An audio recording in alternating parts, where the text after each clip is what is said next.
In this life, we can't go back, only forward. You have a good destiny ahead of you, Richard Cipher, if you're willing to accept it. I'm Chris Spivey, And I'm Eddy Webb. and today we talk about The Legend of the Seeker on Genreless.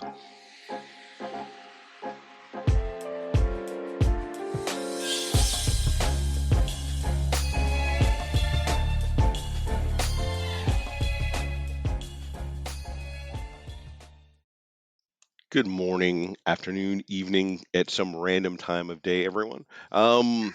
It is a few weeks since the last time we really recorded. I am no longer sick, although I am mentally in a quandary about whether or not I heated my coffee enough before we started this morning. That is very, very difficult decisions you have to make. It's like because you want to get that right temperature. If it's too hot, then you scald your tongue, and that's not enjoyable. But if it's too cold, then the flavor's off, and you don't want that either. So you have to find that kind of sweet spot, and that can be tricky. And given a waiter, I was a waiter in college for a long time. So one of the things that I've acquired, one of my superpowers, is that my hands are very heat resistant for a good 15 seconds, which is Oh, long enough to either superheat the coffee cup to move it to somewhere else, than to realize that it's too hot or not. so it's superpower with a horrible price that you must pay. Because you know what, Eddie? Right. With great power comes great responsibility. With great power comes inadequate caffeine.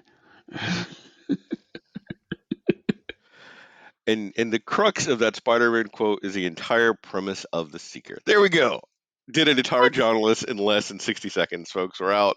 Thank you for coming. Fantasy Run's been great. I'm kidding.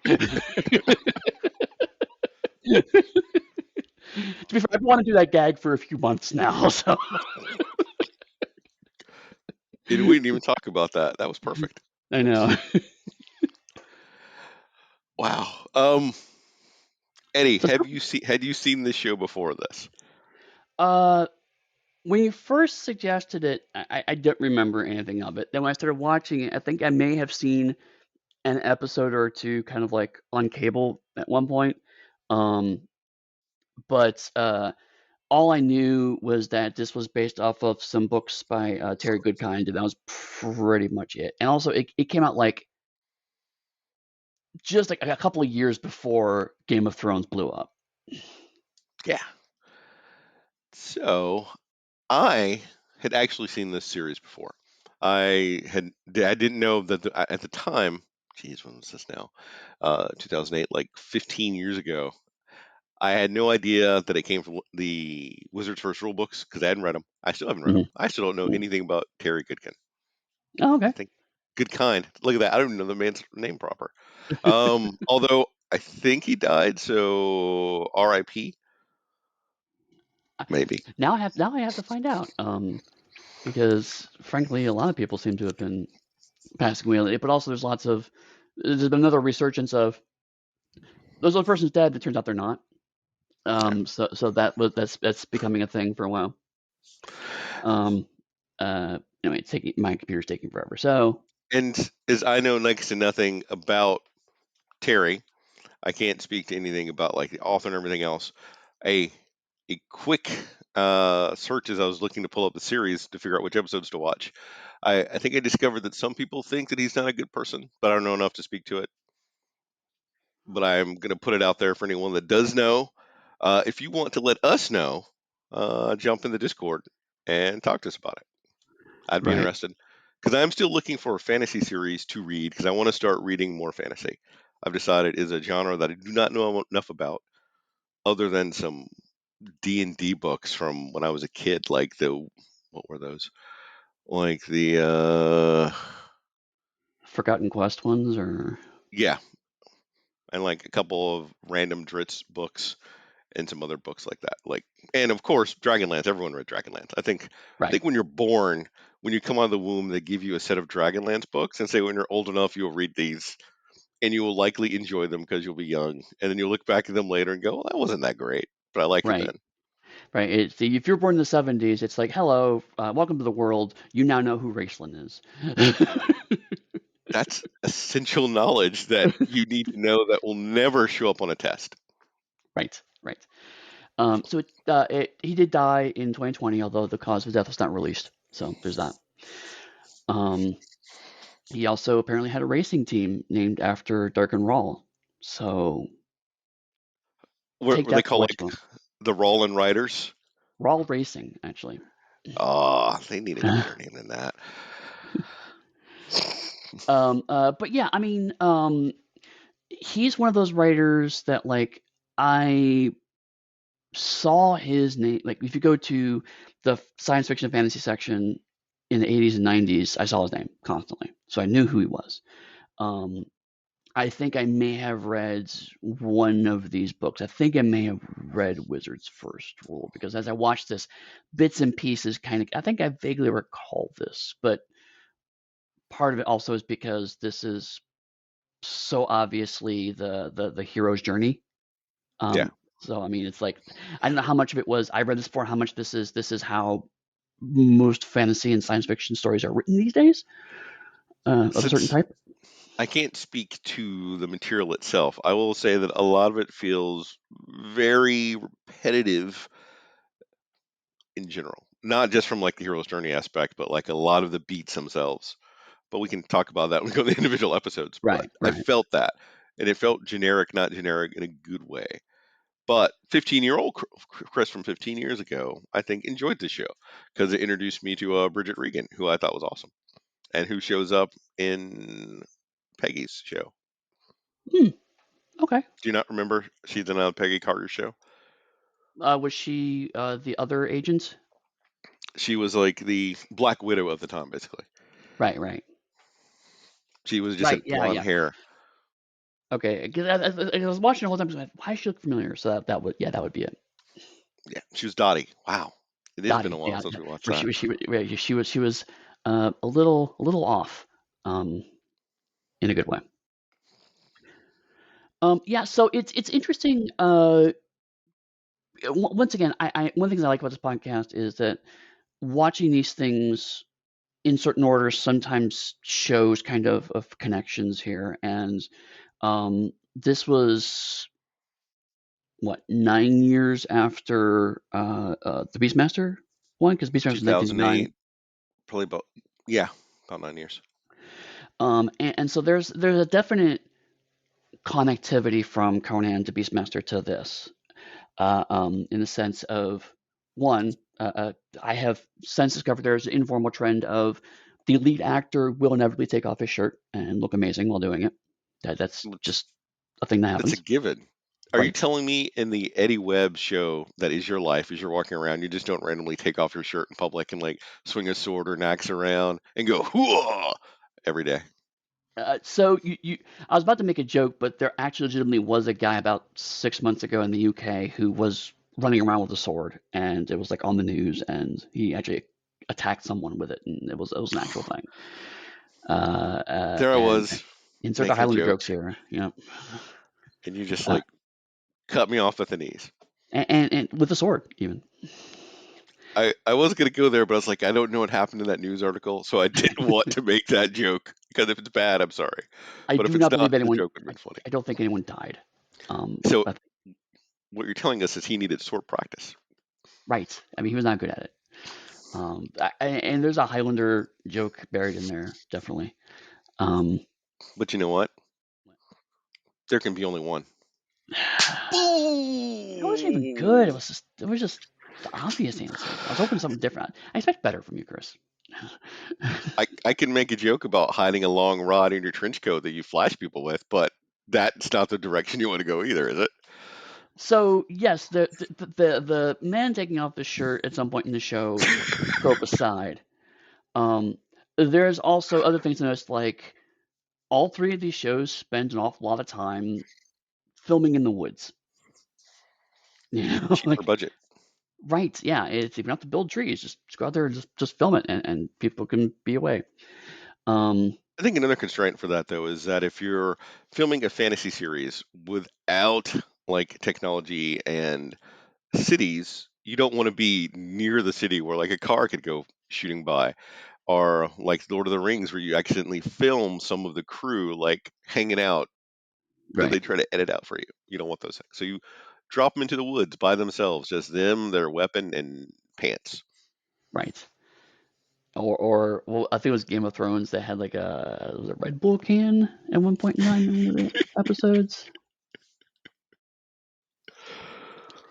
Oh yeah, no. So I mean, it's a natural kind of way to evoke fantasy, but certainly it's been an interesting pattern of like, okay, there are certain things that we're now making a fantasy show on television, so certain things just kind of have to happen, and uh, uh, it'll be interesting to see how that either continues or changes as we continue on in this series.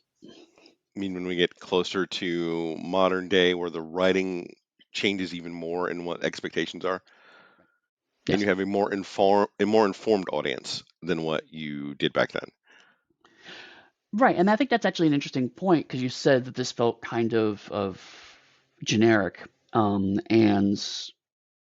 I'm sure we'll go into some of that as we go through the episodes. But I wonder how much of that was the original novels, how much of that was the novels were chosen to adapt because they thought audiences would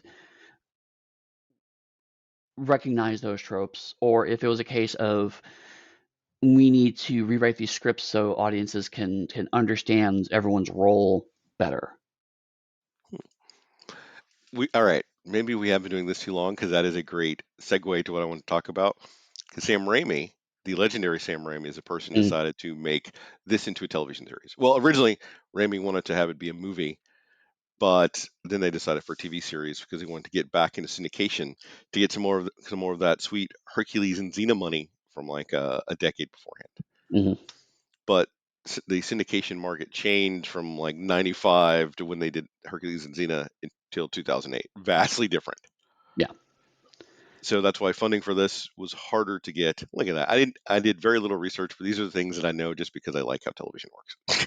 yeah, And so they had to work harder to get the money for it and eventually got accepted for the first season of 22 episodes. And they didn't have a lot of dealings with Goodkin from my understanding, because okay, Raimi and Tapper took the series and they wanted to adapt it into a weekly format. So that means they took inspiration from the book itself and they tried to keep the three lead characters true to those characters while putting them in a weekly deliverable adventure series. The right. the bent was, unlike Hercules and Xena, it was supposed to be more serious and earnest. Yeah, which is definitely accomplished. And um, I I think you're right because the Raw series, quote unquote, was really only two books, and there's no way that that got faithfully adapted over the course of 22 episodes. They probably added a lot of padding and restructured things to kind of make it work out in this format. Um, it was interesting to me to see that this was a touch more serialized, right? It's one of those things where, like, on the one hand, we're gonna skip over a whole bunch of episodes in the course of this, and it was very clear that things had progressed in a way that was not clear in definitely wasn't clear in Beastmaster, but also the Conan series was very clearly intentionally episodic. Um, but at the same time, I certainly didn't feel very lost because the show, I won't say elegantly, but certainly competently recapped the information I needed because it was still a syndicated show. Therefore, Sam Raimi knew that they weren't sure what order people were going to see these things in, and so I had to make sure that people were following along for each chunk. I'm going to go and attribute all that to the brilliance that is David Lynch's Twin Peaks. And everyone said, Twin Peaks did this, so we could probably do it too. And Sam Raimi took some notes and added Lynch's genius to his own brilliance to make this thing. If it's not known, at least 50% of this podcast likes a good 80% of Sam Raimi's work. Honestly, Sam Raimi is one of those people that like I liked his work, and then I felt like I didn't like his work for a reason, and now I'm trying to remember what that reason is, and I don't know what it is because every time I go back and look at his work, it's like no, it's actually pretty good. Um, I think for me, part of it is uh, I have grown to appreciate him. I think more as a producer than necessarily a director. Because you're right, a lot of these shows, Sam Raimi knew how to put together strong genre television. Yeah, and it would keep people coming back. Um, I don't know why people would sit around and want to watch Hercules' Legendary Journeys, but they did, and they loved it. Hmm. I I could mean, make some bad jokes about Kevin Sorbo, who's not a good dude, but I won't do it. I'll just reference it and say he's not a good dude. right, right. I know that back in the day, I don't remember much of it now, but I remember I would watch Hercules, and then later I would watch Xena, and Xena I enjoyed way more, which in retrospect I am glad for. Um, Yeah, but certainly, like trying to watch the odd episode here and there, and the intervening years, it's like I don't feel like the show has aged well. I think it was one of those at the time it was incredible, and then look back, it's like, oh, maybe it wasn't that great. But but like you said, Sam Raimi knew that a comedic fantasy show was not going to work in 2008. He um he's seeing where the culture is going to where something like Game of Thrones will really hit. So it's like he sees the shit happening, and I think a lot of it is with the Lord of the Rings films. There's some comedy in there, but it's much reduced, and that those did really well. So it's like, okay, this is where fantasy has shifted. This is how we need to shift how we make this kind of television. People expect a little more continuity. They expect a little more seriousness. Um, how can we make all this work with the materials we have? Um, Similarly, the Sam Raimi Spider-Man films would not have been made that way today, but at the time, they were very much what people thought superhero movies needed to be. I still think one and two hold up if we're going to go back and look at them. Like the first Spider-Man movie where he gets his powers still kind of holds up because that is we're gonna take a well, I guess we'll take a sideways tangent to comics. Not like we like comics on this podcast, but it's interesting that each movie that has come out for Peter Parker Spider-Man has given Peter a distinctive nerd vibe that's different from the others, except Hmm. for the new ones with well, I forgot his name now. Um, Tom Holland is definitely not a nerd Spider-Man. Like, no, not at all. Doesn't have any vibe. Nothing pulls like that. But for Maguire was like the stereotypical nerd. Then you had the God. I'm having a problem with names this morning. And Yeah. the next one was sort of an emo-esque approach to it. And so those were great to see the differences between Peters. And I was had a point and I lost it because I was just got excited to talk about Spider-Man. Well, I mean, to build that real quick, I was gonna say like you actually very much saw that when um, across the multi. No, I forget which one it was, but there's one of the Spider-Man movies got into Spider-Verse, and so it had all three of the actors on Yeah, screen at the same time playing Peter Parker, and you could see very clear differences between them, which showed that. Sam Raimi obviously did a much more, let's say, traditional Spider-Man. He very much drew from the original comics because they're the first ones. And when I say we don't make movies like that anymore, it's not. So I agree. Actually, at least the first two do generally hold up. I haven't watched the third one in a while, so I don't remember that going well. I don't want to watch someone's interpretation of Venom that didn't want to make a Venom movie, but instead wanted a Sandman movie. Yeah, yeah. Um, so I mean, but at the same time, the uh, emphasis on telling the origin and the emphasis on explaining why the characters are the way they are is just something we don't need to do anymore in those kinds of things. But at the time, Sam Raimi saw is that okay, um, the '89 Batman film set a certain course for superhero films, but we need to evolve it slightly. So let's put a little more humor in there. The X-Men movies are coming out around the same time too, and so those have set a certain tone too. So it's like I need to kind of build on that while keeping the core of this thing, and that's something I think Sam Raimi is really good at: is what is the core of this, and how is it fitting into where the culture is now to make a hit? Because ultimately, at the end of the day, that's what a producer needs to be doing, and to a degree, a director needs to be doing is how will this work now? How will it connect to audiences now, today, or more accurately, in a year from now, because that's how long movies take. And I think he's really good at that, continually tapping in that zeitgeist, because sure, he's produced some bum shows, but he hits more than he misses. Yeah. And all that, I will say though that he should have watched WandaVision before he made Multiverse of Madness. That to go. That's my big drag on Sam Raimi. Well, I chalk that up to the chaos that is Marvel production more than him specifically. I give 50-50 for each. I'm Fair generous enough. in my dispersals. Fair enough. Um, so back to Legend of the Seeker. But Uh, we're talking about Spider-Man now. no, we're not talking Legend of Spider-Man. That's the second time you've managed to pull this conversation back to Spider-Man. You got something on your head there. Cause I'm fucking irritated that Nicolas Cage gets a goddamn fucking Spider-Man series, and we can't get a fucking Miles Morales or Gwen Stacy. We get another fucking white dude getting another series, and marginalized people get shit. And I'm fucking irritated about it because I read about it the other day still, and I'm mad. Is I that can't the express how Spider-Man frustrated. Noir Yes, series? Yeah. we get two out of the park like into the Spider-Verse movies, make a shit ton of money. People want these other characters, and then Hollywood goes, no, you know what? Here's a white guy for you. Right. Right. Um, so Legend of the Seeker, the thing we're here to talk about. You asked me while I was in the Spider-Man headset. That's why I'm in the Spider-Man headset. There's a rant I want to have. I see. But And you just had it.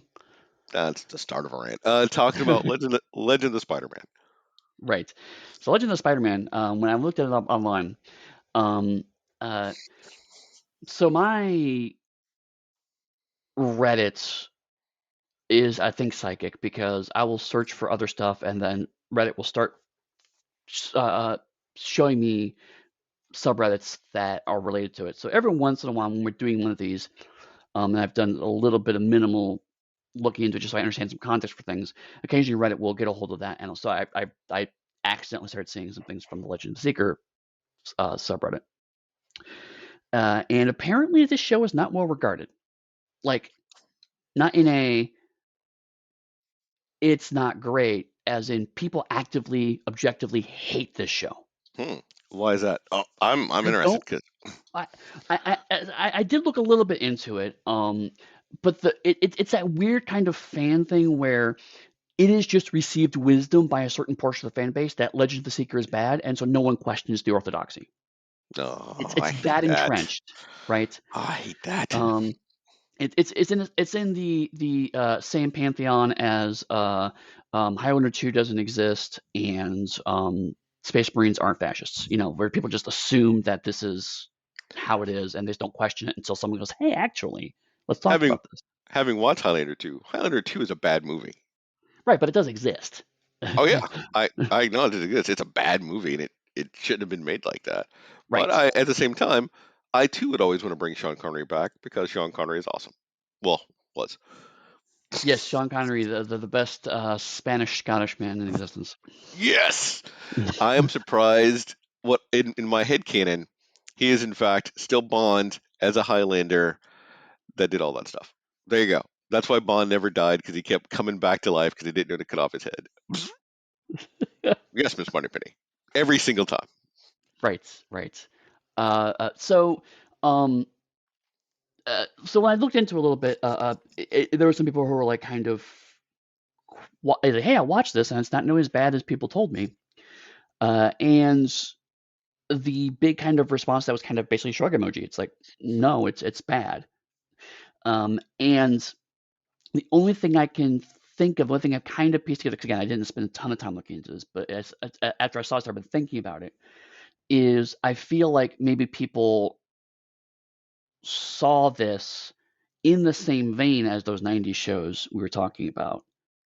And it's like, it's not like those, it doesn't have the campy charm of like the Conan show. It's not the funness of the other Sam Raimi fantasy shows that people love. And it's not as big budget as some of the stuff that comes after it. So I think it falls in this kind of memory hole of it's not as good as the stuff I grew up with, and it's not as good as stuff I can see now, so therefore it's bad. Hmm. Because hearing you talk about it, my thought almost is the fact, literally, it's from what Sam Raimi decided at the outset, is that they wouldn't retell the books. Right. They're going to adjust it to fit the format and medium that they're doing it in, and people didn't like that. Because that is generally where we get a lot of outcry. My book, they did this; in your series, they did Y, and I'm upset by that occurrence.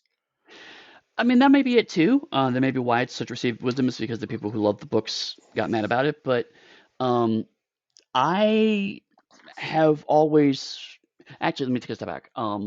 That may also be true because this was around the time that the Watchmen movie came out, which was a very faithful adaptation, and so people may have been going, "Oh, well, you should be doing more faithful adaptations." I have always argued that faithful adaptations often hurt. Hmm. They need to be adapted. This may have been a much more liberal adaptation. Um, and this is one place where we're hindered because we don't know the source material, so we can't speak to how liberal it is. You should have the spirit of whatever the primary thing is, and then you're telling a story with that. That's Right. it seems to me. And it may be a case of, again, because we're not familiar with the source material, that it's missing the spirit of it. That may be a genuine thing that we just don't have the context for.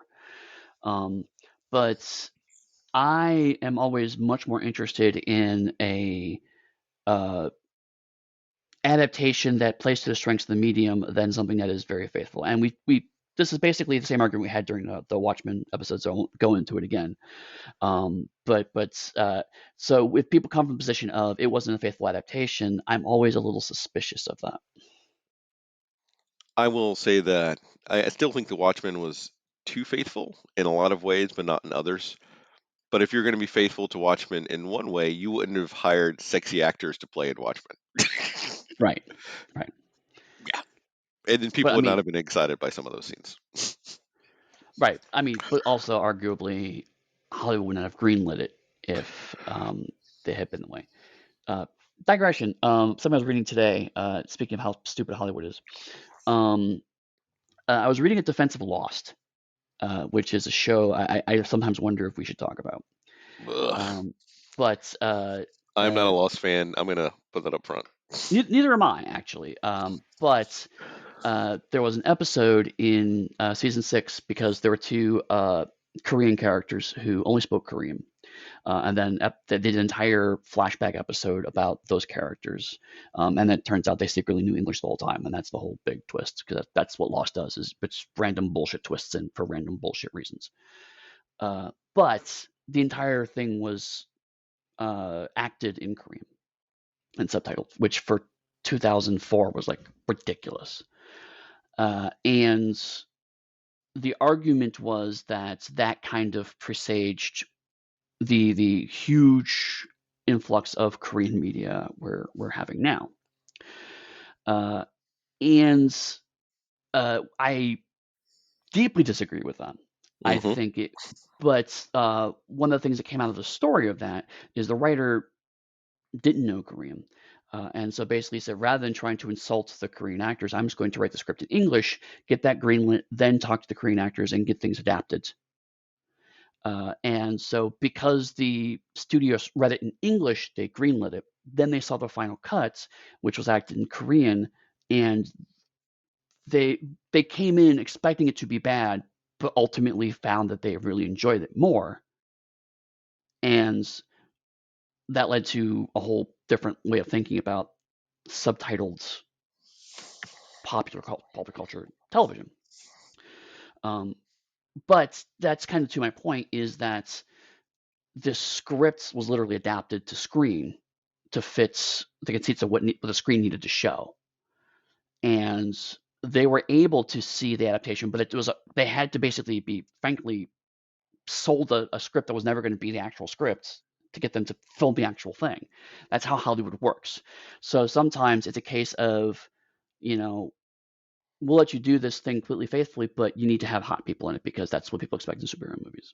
You know, you give this random notes, and that's both the frustration and fascination of me of this kind of media production is that the bigger the teams get, the more components come in, and sometimes they lead to some interesting creative decisions. Sometimes they lead to really bad shows, and sometimes you get Legends of the Seeker. And hearing you talk about that does just make me go and back and think about when we were discussing Sleepy Hollow and how that first season of Sleepy Hollow is so amazing because no one had any faith in it. They gave people some money just to go fuck off. And then they made something that was a smash success. And then they went, oh, there's money. And they got involved. And the involvement from the higher ups destroyed the show. Yep. Yeah, exactly. Hollywood. So, anything else that you know about this show before we get into it? We've all right. So for this fantasy series, Eddie, we've been playing a little game, and we did it with Conan. I think we did the Beastmaster. Beastmaster was a little harder because there's only two. But what are the classes of Richard, Caitlin, and Zed? This should be Um, easier. Zed's obviously a wizard. I mean, obviously. Kalen kind of want to say cleric. She's not. Well, see, I don't know because her magical ability is deeply sus, as we find out later. I didn't know what a confessor was, but I found it in context for another episode. That confessors basically control people in very specific circumstances. Um, so maybe paladin might be better. And then Richard's. I don't want to just say warrior, but frankly, I don't know what else he's got. Maybe a little bit of thief, maybe a warrior thief. I don't know. Oh, I love this. All right, this game now is my favorite part of this whole fantasy run. 3 episodes in, Well, come on, Mr. because Smartass, what do you got? you, my friend, should know all these fancy classes because you are the writer and creator of Pugmire, which is a fantasy S game. So your defense, I should know all this stuff, is a game where I literally threw them all out and made new ones. Yes, because you had to understand them to throw them all out to make something better. Look I at don't that. think you understand. I don't Not, think you understand how throwing things out works. not only did I compliment you, but I dragged you at the same time. That is called skill, my uh, friend. Um, Zed is, of course, a wizard. If for no other reason, like the first book is called Wizard's First Rule, and he throws rules at Richard the whole time. So right. that's a gimme. Richard, I'm going to say, is a straight up fighter with high stats. He has like nothing else. And the reason he can do some other stuff is because his stats are so high. He's getting like attribute bonuses. Yeah, maybe. I mean, but anyway, what about Caitlin? Kalen is a fun one actually because I was thinking about it from a fantasy perspective. I want to say, memory serves, there is an equivalent of a divine sorcerer, and I think that would be Caitlin because she doesn't have like a lot of religion. She's sort of part of this order of people, and that feels, and her magic is very like specific. So it feels like it's a specialized divine sorcerer. Will you allow me to use classes from AD&D Second Edition that are no longer allowed for a wide variety of reasons, many of them good? Sure, because this She's is a fun. ninja. It's a game. She's a ninja. All right, I need to hear this explanation. You're gonna have to defend this one. She's extremely physically good fighter. Most of her fighting is in fact hand to hand. She has a weapon, but she mostly uses just two knives. Her combat style is very flowy, and she has very specific mystical abilities, but ultimately are about accentuating or modifying her combat abilities. What about her ability to grab you by the neck and then make you do what she wants permanently? Ninjas Essentially, have is what. ninjas have mind control. I didn't know that. All right. Yeah, I mean obviously. So Have you not watched Naruto? Ninjas have mind control. I actually have not watched Naruto. It's not the type of anime I like. And I tried I've to wa- show it to my daughter, and she's like, "I don't like this either." Boom. I've watched like a few episodes of it, but So essentially, now you've just gone back and proved my earlier statement that you had to know all those classes and information to be able to throw them out. So I am still correct. Not only do I get to compliment you and drag you, I get to correct you and then bask in my own rightness while you smile about your own brilliance. it Oh, it yes, it, folks, it, this entire podcast is us patting each other on the back. That's what you've come to yeah, I could feel the sharp sting of your pat on my back. now. It's my ninja strike. So season one, episode one, some of episode two, because we said we're going to give you both of them together. Any other comments before we actually move on into what we're here to talk about? We can talk No, about no, Spider-Man no. if you want. You No, no, sure? let's feel free. Let's talk about this show and how much I apparently know about D&D. Do you want to talk about Peter Cipher first? Who? Peter Cipher, the legendary spider seeker. The camera soars over the snow-capped mountains before focusing in on two riders racing through the woods, strictly for financial purposes, and that we can't show you a city. From pursuers, we get the best action scene to date in this fantasy run. Ginny is slain, but passes on the book to Kalen the Confessor to find, quote, him. Kalen flees on foot through a weird green magical barrier with the best 90s special effects you could get in the late 2000s. Then we see him, Richard, our shirtless white male protagonist, chopping wood and doing carpentry, building a bridge to help the community. He's part of the community as he banters with a small child passing by about the sturdiness of the bridge that he built. Richard dives in, rescuing Kalen from the troops that followed her through the mystical green 90s special effects barrier into the Westlands. We get a glimpse of Kalen's superpower as she controls the soldiers to fight the others. The duo and their mind control servant overcome the other soldiers and flirt slightly before Kalen runs off, leaving Richard alone. Staring at her posterior, I make that joke because that's something Zed told him not to do later. He's poisoned by some weird creature that stowed away on her, and he slowly makes his way home. Eddie, before you say anything else, I want to establish one thing about this show, and it'll become more and more evident as we go through it. This is a show that is down to fuck. I made jokes about Watson and Sherlock. Everyone on this show wants to fuck. Like you see them, like I want to fuck you. Ooh, I want to fuck you. Hey, we just met. Let's fuck right here. We're like past flirting. We're saying I'm going to go ahead and put it up front. There's S&M stuff in this show in case Oh yeah. in case anyone missed the subtlety of the S&M. Let's just put it up front. Right, right. This is a very horny show. Uh, which I think also ties to my earlier point of like Sam Raimi was like, how this is what people want now in fantasy. How horny can I make this on syndicated television? The And answer is pretty. I want to know if this is in the books too. Like I don't know if this level of we'll use your word because mine is more fun to say. But horniness is in the books compared to what we see on the screen. Right, right. Um, and I mean, the show does a good job of starting off. It's like the okay, what the hell is happening? Kind of throw you in medias res to kind of figure out as you go along is not a bad way to start a fantasy show because too many of them do some form of let's explain to you how the whole world works and how magic works and this massive input up to try to give you context. But no, it's just she's a magic person. She's going through a magic barrier. People want to kill her, and then they don't. Great. Let's figure it out as we go along. As a writer, what is your general take on in media res? Just not for the series, but in general. It depends. If you if you do it, you have to give people enough context to keep them invested to go along, and that is sometimes very tricky. It's definitely harder to do it this way because you have to. Um, People do need context; they just don't need it in exposition dumps, which of course the show will inevitably start to do here in a moment here. But uh, like and there are different kinds of it too.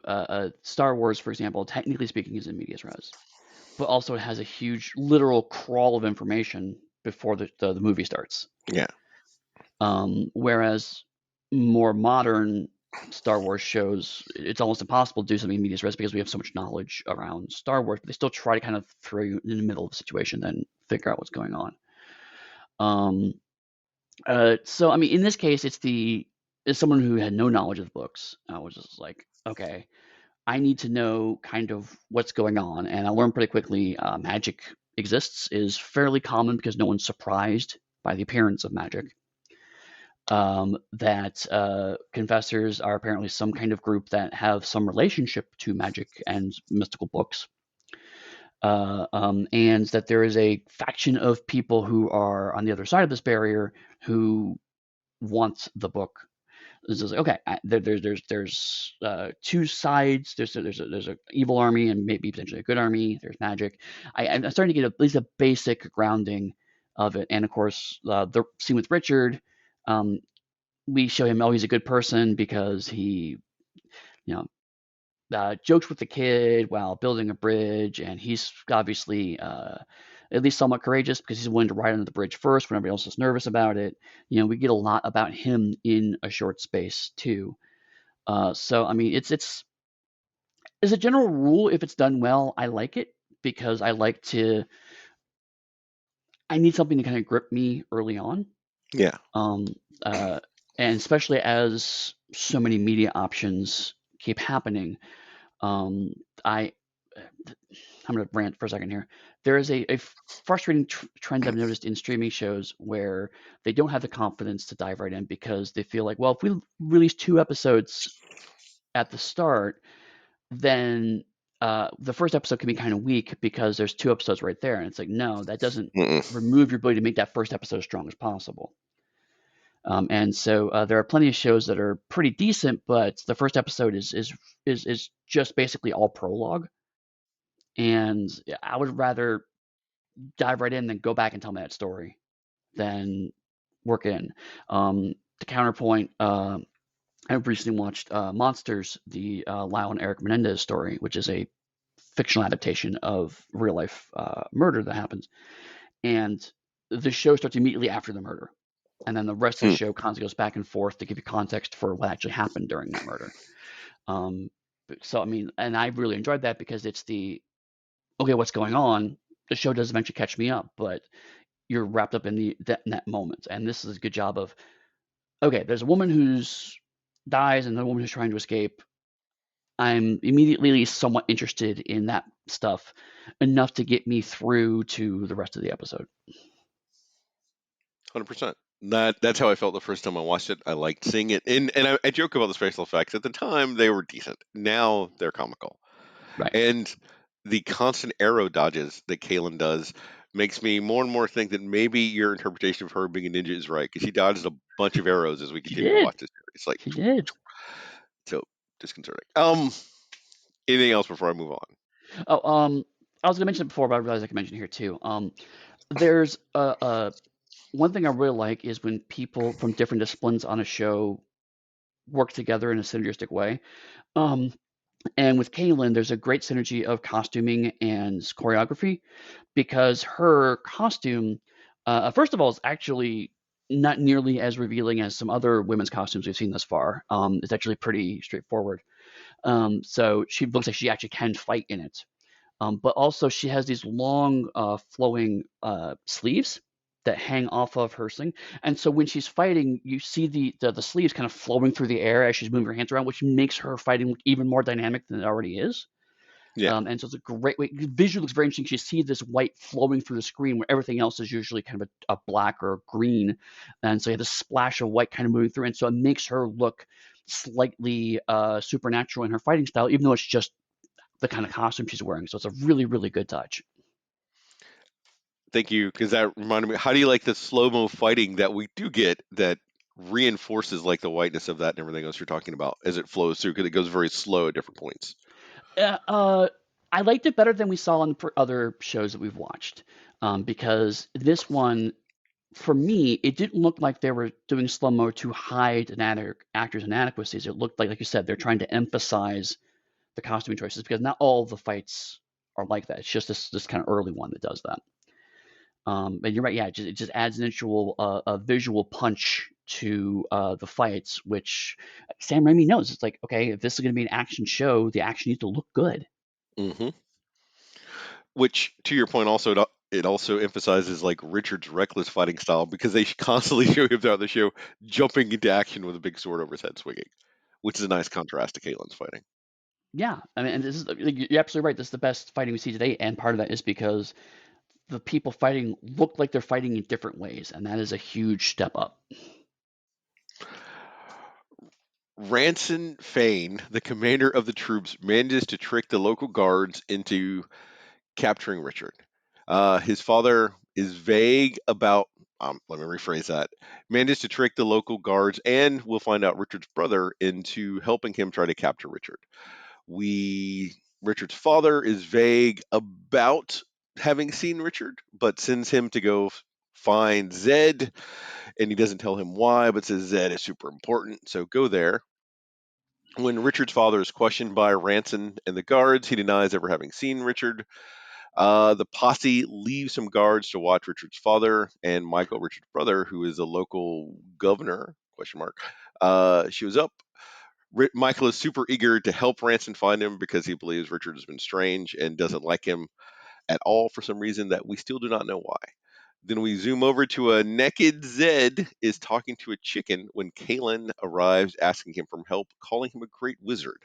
Reluctantly, uh, he admits that she's right. We get a glimpse of Zed with Chicken where Chicken shouldn't go. She wants him to take her to the Seeker. The first real time we get an emphasis on the Seeker occurs here.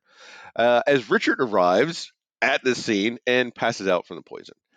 Zed exercises the poison in another cool 90s special effect in the late 2000s and tells her Richard is in fact the Seeker. Kalen is upset to learn that Zed has not trained Richard, the Seeker, or even told him who he is and what he is. Instead, Zed has let him capture worms. And he's the first true Seeker in 1,000 years. More talk about Dark and Raw. The Seeker is a hero who arises in times of trouble to fight evil wherever he can. Then we get a great, huge, painful exposition dump. Dark and Raw is a bad mother. Shut your mouth. I'm just talking about Dark and Raw. And from my understanding, a little bit I do know about Dark and Raw from the books is I think he was a baby eater. And then we get Okay. a lot of super Jesus esque moments about people going around killing babies. I'm sorry, Noah esque moment. I'm mistaking my biblical people for Right. a second. Zed saved baby Richard and placed him with a kind couple. Luke, Luke. Um, Yeah. Richard learned Zed has been watching over him this entire time from the shadows, much like Obi-Wan Kenobi.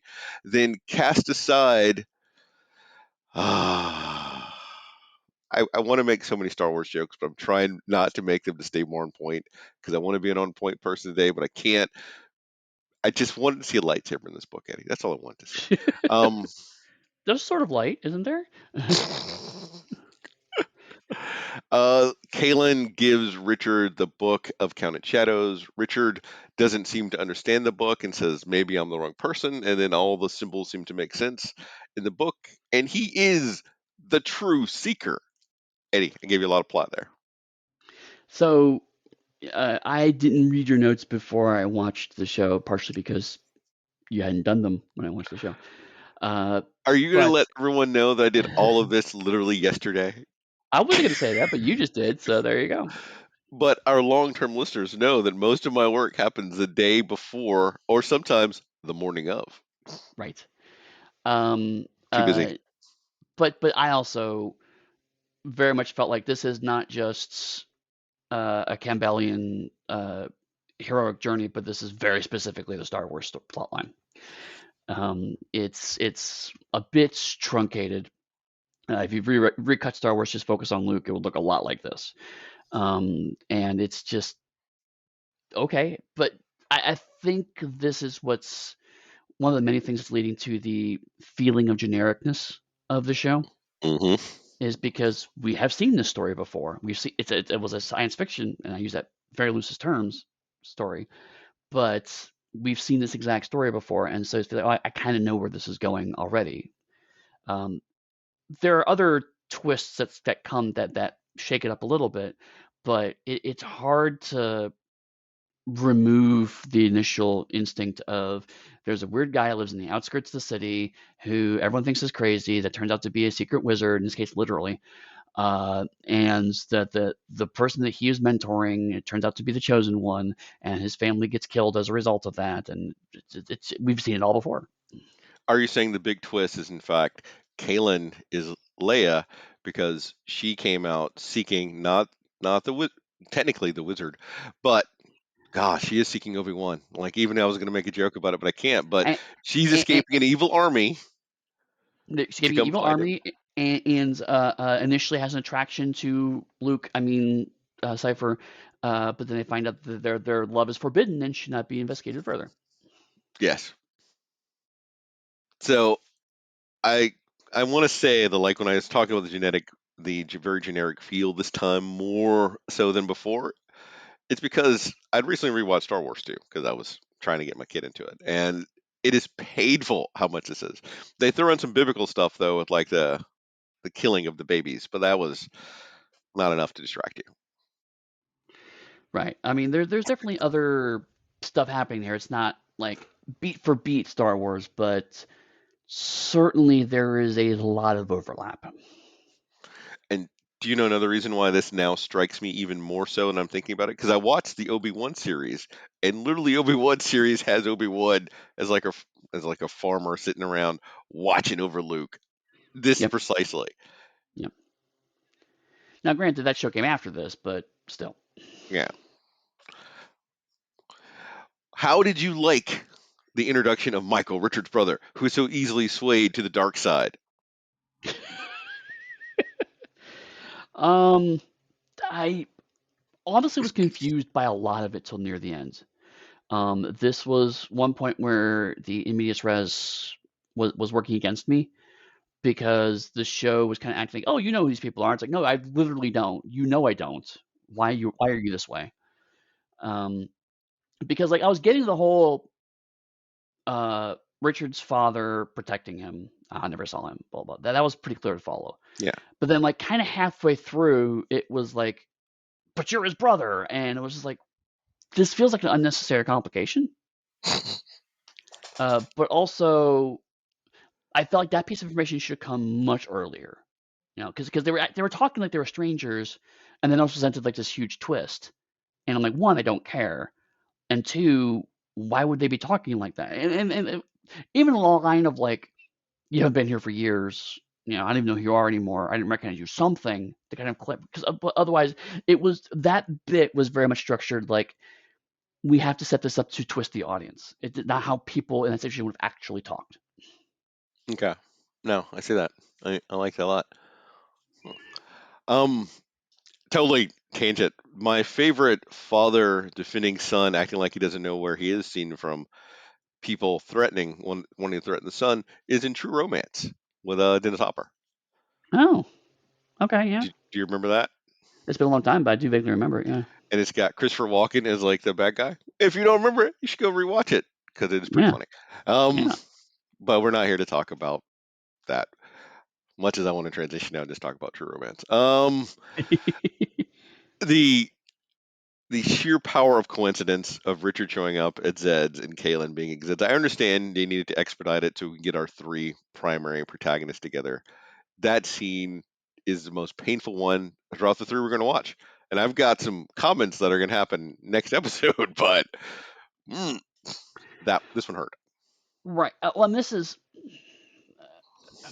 I don't want to put this solely at fantasy's feet, but fantasy genre, in my experience, tends to lean on this trope a bit more than others of the lucky coincidence. You know, and because fantasy, oh well, it was fated to happen this way, right? And it's like unless you do something with that, it always just feels like lazy writing. You know. And to be fair, some have. Certainly, there have been some fantasy stories where, like things are fated to happen, but it's always a bad thing. You know, the lucky coincidence was always terrible. And for me, if the coincidence is a detriment to the protagonist, that is much more excusable than a coincidence that happens to favor the protagonist. Hmm. So I think you can do this is fated to happen this way, but if it's always generally landing on the side of making things easier for the protagonist, it just feels lazy. In this case, you're right. It was a conceit to get the group together.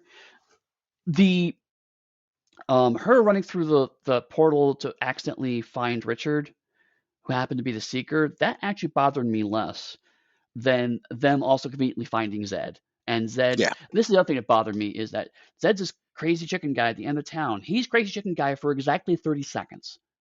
And then he just becomes wizard and is perfectly lucid and there's no problems ever since. And it's like, so what was the whole point of him being the crazy chicken guy? That just never comes up again. And also, why would you put chicken in front of your genitals? That seems unsanitary and also dangerous because that chicken might bite. But it seems like he has a very long standing relationship with that chicken from how they were talking to each other.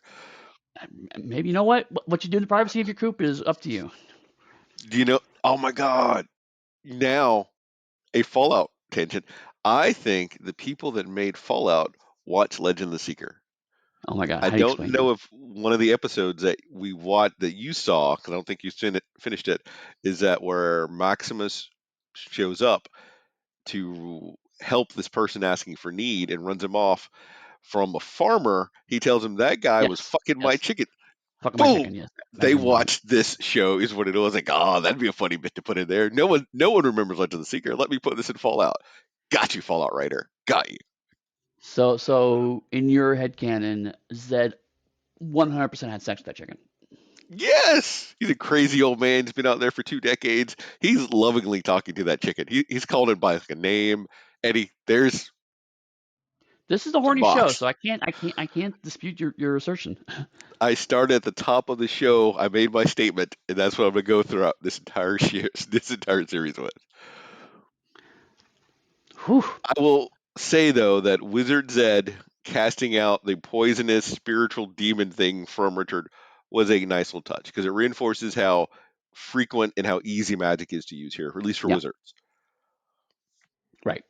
And it And shows Kaylin doesn't have the same level of power because if she uses her controlling power, she frequently sort of looks drained afterwards. yeah, and this is the first time where magic is less constrained by what the budget will allow and more by what makes sense in the world. We don't know all the rules of magic yet, but certainly with Beastmaster, we had a lot of questions about how is this happening and what's going on and whatnot. This isn't necessarily explaining absolute magic, but it's showing through actions. Okay, there is some kind of logic and progression here. So in this first 20 minutes of episodes, I felt like I had a way better grasp of magic than I did the entire time I watched Beastmaster. Yes. Although watching these three shows, now I am under the conceit that all fantasy series need to have just one overarching evil sorcerer's villain for all your heroes to constantly have to fight. There is that is a common trend. That is the other one. It's like guys have to have no shirts, and an evil sorcerer slash necromancer needs to be the evil villain. And do you want to debate that with me? And then I'll say, look at Lord of the Rings. Yeah, One sure. big evil.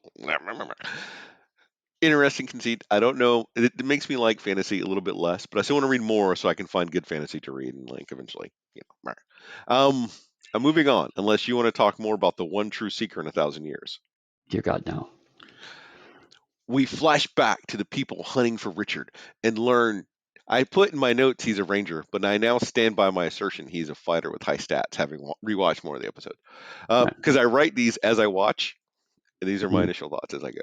So yes, that bad mother for Dark World I put in there is as I was watching it pop in my head. So you get free form writing, much how Stephen King wrote the first Gunslinger book, or else the local Oh, guard jeez. don't try. All right, I was making my own joke, lost myself. We get a flashback of Richard, yada yada. Then we go back to Zed's chicken farm and Richard receiving the sword of truth. It's a holy fucking Avenger. So not only is he a fighter with great stats, he has a holy Avenger that somehow works for a fighter because he's most surely not a paladin because he doesn't do anything that a paladin would really do. He's dubious somewhat. No, he took that first level paladin just so he can use his sword. That's it. There you go. Ah, great. He's a multi-class. Ah, I like myself like multi-classing.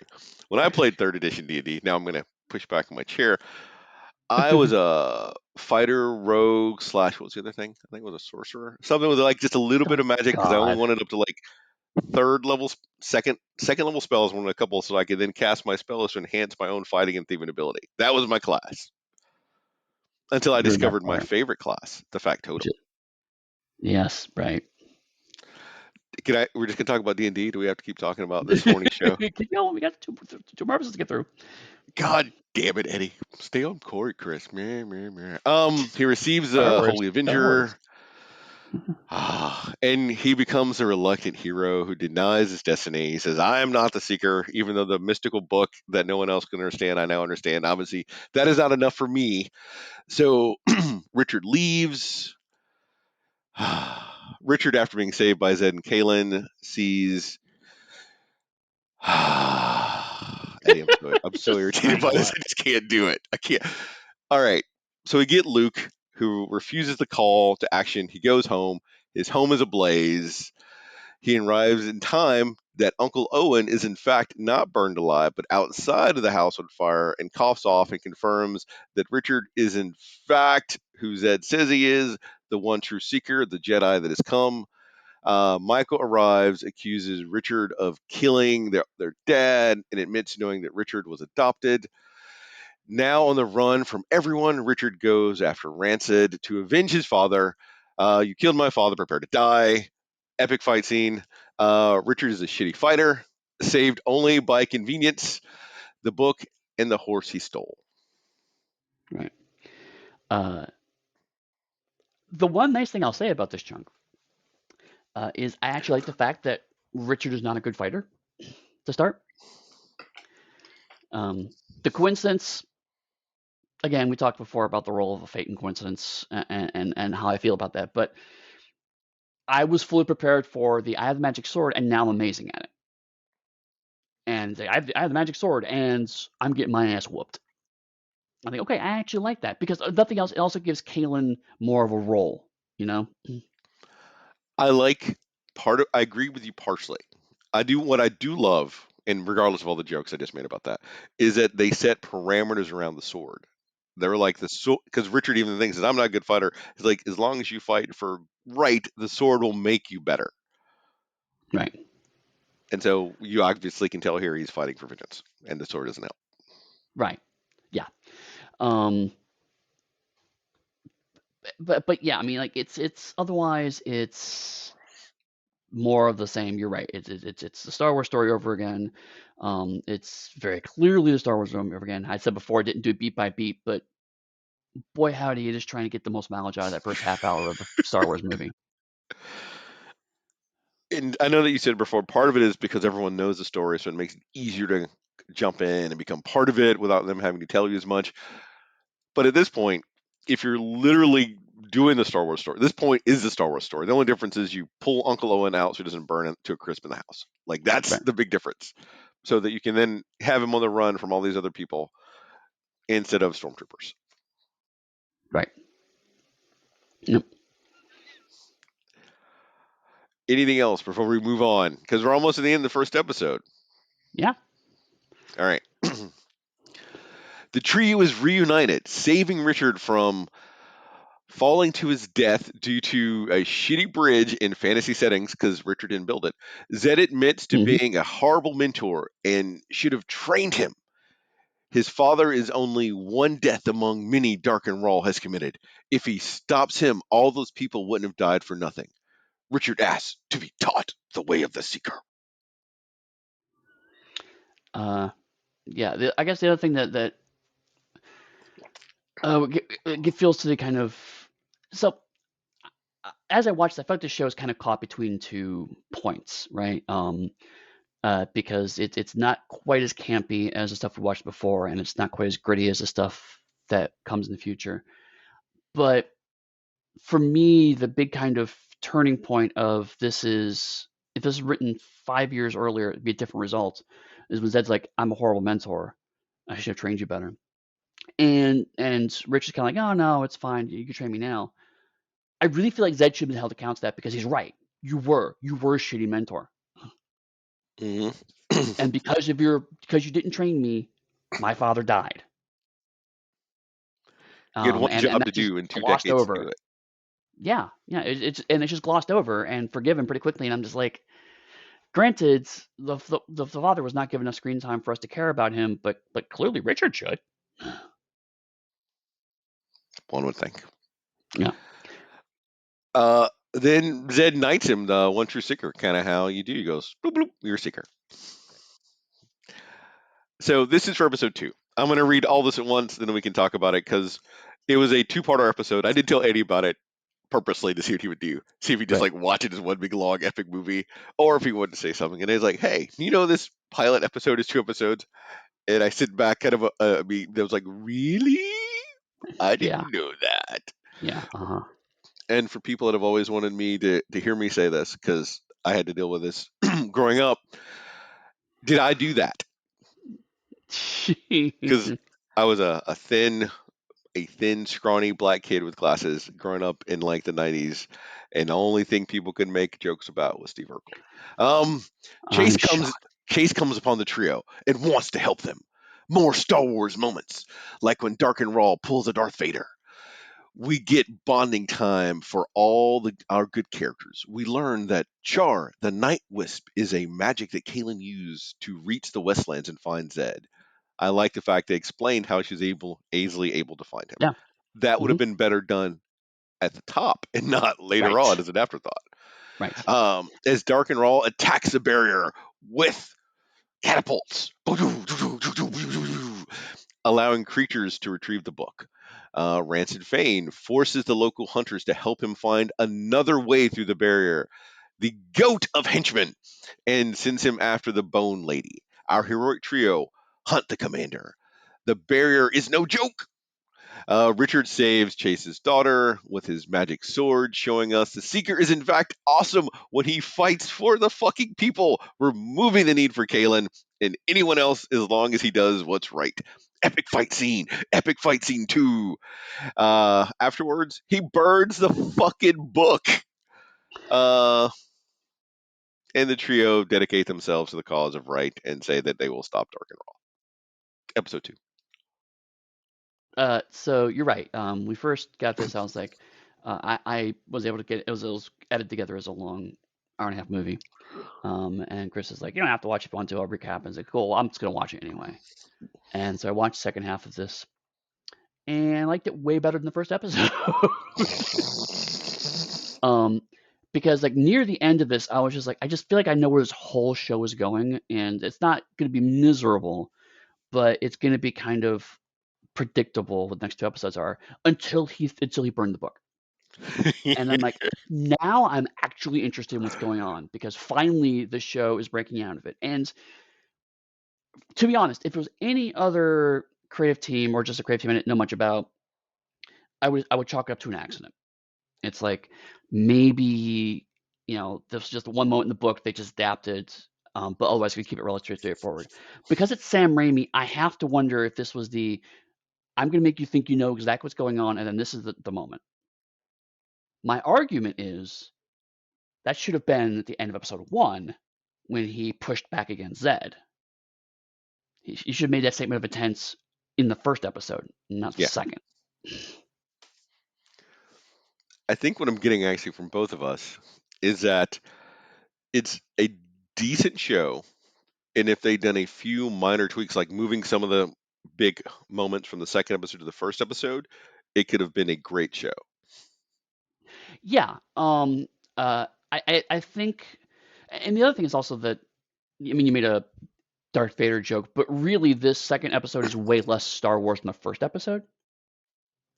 Yes, but Um, watching them together, you don't get that break. If there'd been a week between them, like you've seen episode 1 and then you see right, episode 2, the constant Star Wars wouldn't have been as strong. But watching them like an hour and a half, it's like Star Wars, Star Wars, Star Wars. Whew, right, Star Wars. and I feel like that. Again, I feel like that. You're right. I think they should have restructured it a little bit differently because um, spread that out a little across both episodes to even it out a bit. But you should have said, okay, here's some twists and difference in the first one, because otherwise, going back to when this would have been broadcast, that's a whole week between those episodes. And people have seen the first episode and gone, you know what, I think I've seen this already, and not bother to watch the second episode. That's kind of my argument here, because like unless it was broadcast as an hour and a half episode, I don't think it was. I think I Um, think it was broadcast an hour and a half episode. okay, then it was cut up later. Then maybe a lot of this is not the fault of Sam Raimi. If it was broadcast as a long episode, then I have So less it concerns about it. almost kind of how, like, I think when you talked about the Voltron, like I went back to the animated series that we already done. Oh my The god. Voltron those 3 episodes were broadcast, if I remember right, as one or like something like that. So it was one long movie. And I think Mm, this was broadcast as one long movie, which is why if you try to generally go and find it, you see stuff that goes like episode 1 and then jumps to episode 3 because 1 and 2 are melded, like linked together mm, everywhere. okay, This that's is fair. me spitballing, so Well, take this pretty well. the reason why I'm wondering about it is because where I found this on site, the episode numbered sequentially, but I actually realized after accidentally watching a bit of episode 9, I was like, this isn't what the summary that Chris sent me, and I realized because if you count those as 2 episodes, then the numbering makes sense. I was able to find the correct episode. So I don't know. Uh, that I didn't research that. That's on me. So if we assume that it was broadcast as one long movie, then a lot of my concerns are out the door because watch this as a piece. It's the I know this, I know this, I know this. Oh wait, I don't quite know this. I don't know this. Oh wait, he burned the book. That was the whole point of this entire two part thing. Yeah. And that's uh, as a statement of intent. Like I said, that actually got me back in because I was like, kind of like, I don't know if I'm going to take this. And I saw that and I was like, all right. The resolution is very pat. Zed going, well, that makes him even more the Seeker because he didn't do the thing that Destiny told him to do. And I'm just like, okay, that's bullshit. And it's fucking bullshit. And we all know it's bullshit. And why are you pretending like it's not bullshit? But the fact is that Richard could say, I understand, this magical thing is really important. If I just destroy it, that will solve the problem. It is straight up player character thinking. And I'm actually here for that. The game master's like, this is the big thing that everyone's finding. He's like, cool, I'm just going to burn it. What? Oh, god damn it. Okay, no, that was the plan all along. Sure.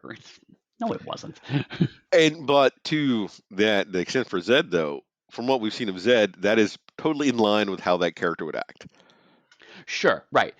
And that's the thing is like, I didn't, I wasn't mad in the sense of Zed's obviously not written badly. It's the no. What this show has told me is that Zed is a manipulator and a liar for his own good intentions, but he is not above bullshitting to try to for morale or salvage. And the rest of the show did bear that out. Yeah. Zed is the doctor. He always lies, right? In that regard. So it was a good character beat.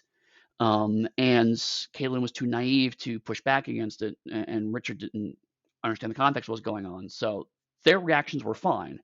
So it was more me kind of going, not, oh, the writing is bad here. No, me be going, oh, come on, Zed. We all see this as bullshit. Um, how did you like the fact that Richard and Kalen sit up against a battalion of soldiers by themselves at the barrier? They're stormtroopers, like you said. It's they're if you can't see the antagonist's face, they're gonna die quickly. That's just the rule in these shows, as we've learned. We learned it in Beastmaster. We learned it in Conan. It's just the rule. Okay, so I want to take a little step back because Eddie mentioned that the second episode got him more engaged than the first episode.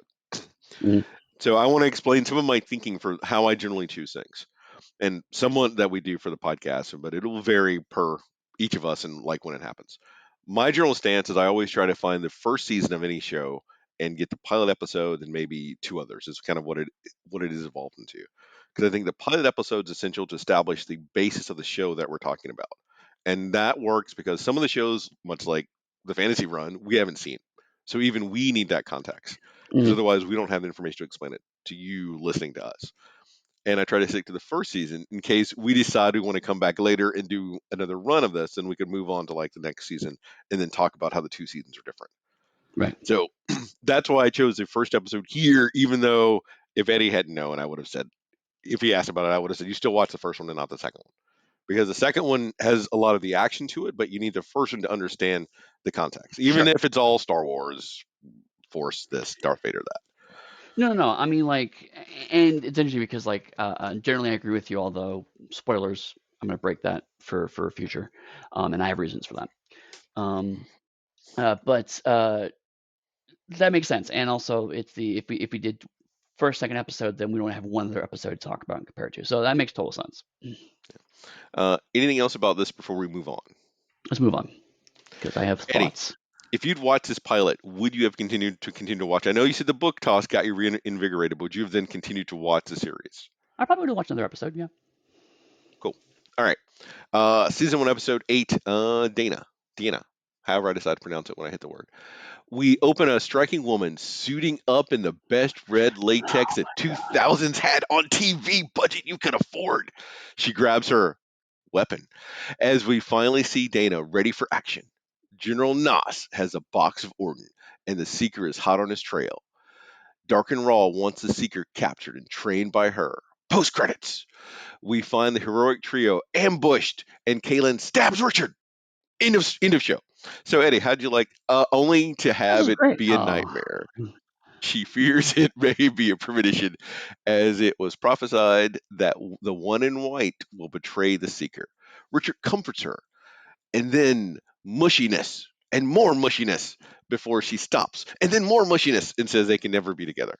Kaylin decides to leave in the morning after bantering with Zed, and admits her feelings for Richard. She goes to find a replacement confessor for the Seeker.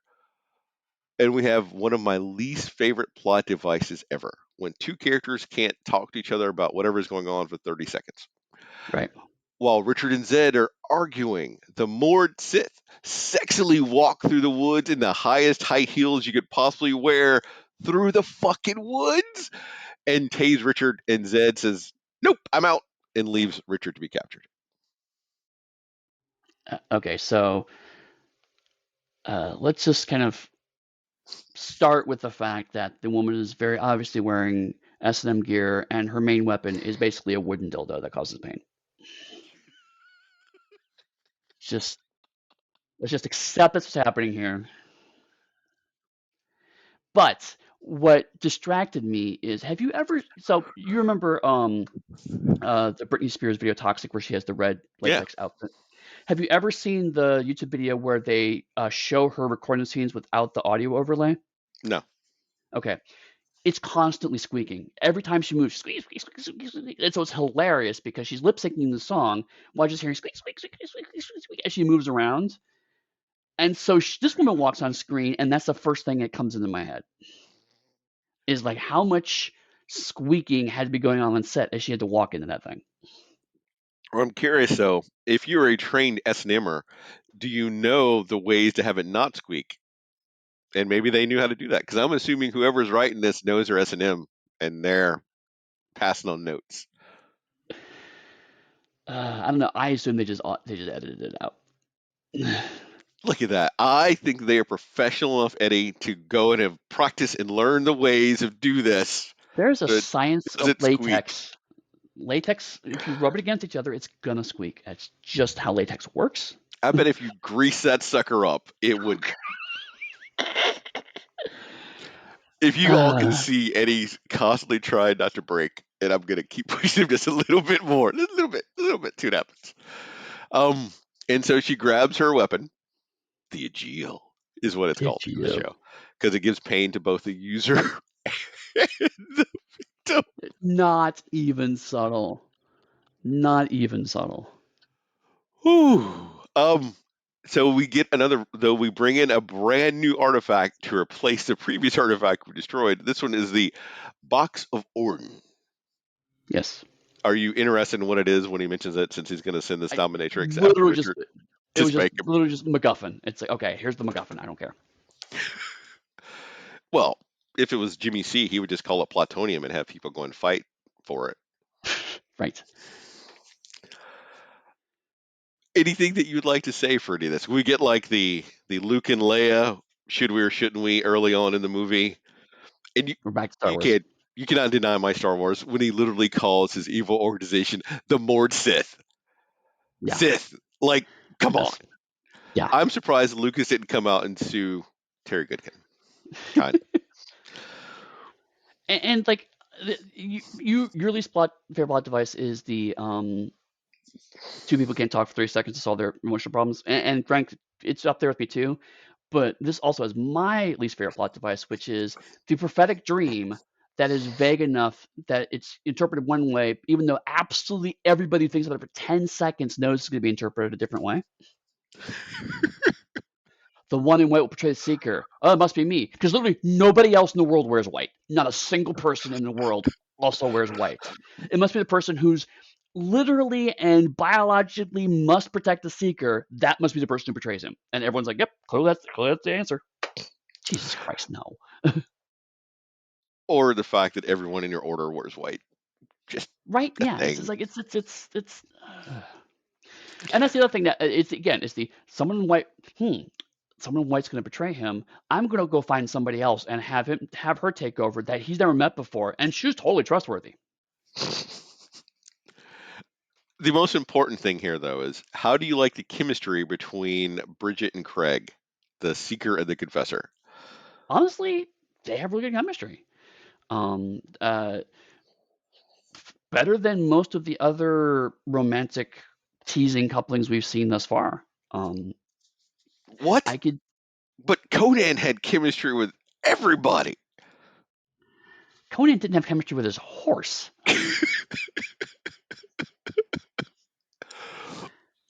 Now his entourage, yes, they all had chemistry with each other, and you argued they were probably down to fuck, and I'm not disagreeing with that in any way, shape, or form. So, all right, I guess on this podcast, half of us are all about people of legal age and willingness to go off and do whatever they want to do, and I will constantly reinforce that whenever I see it in any show that we watch. Right? I will make Apparently, that that. statement now.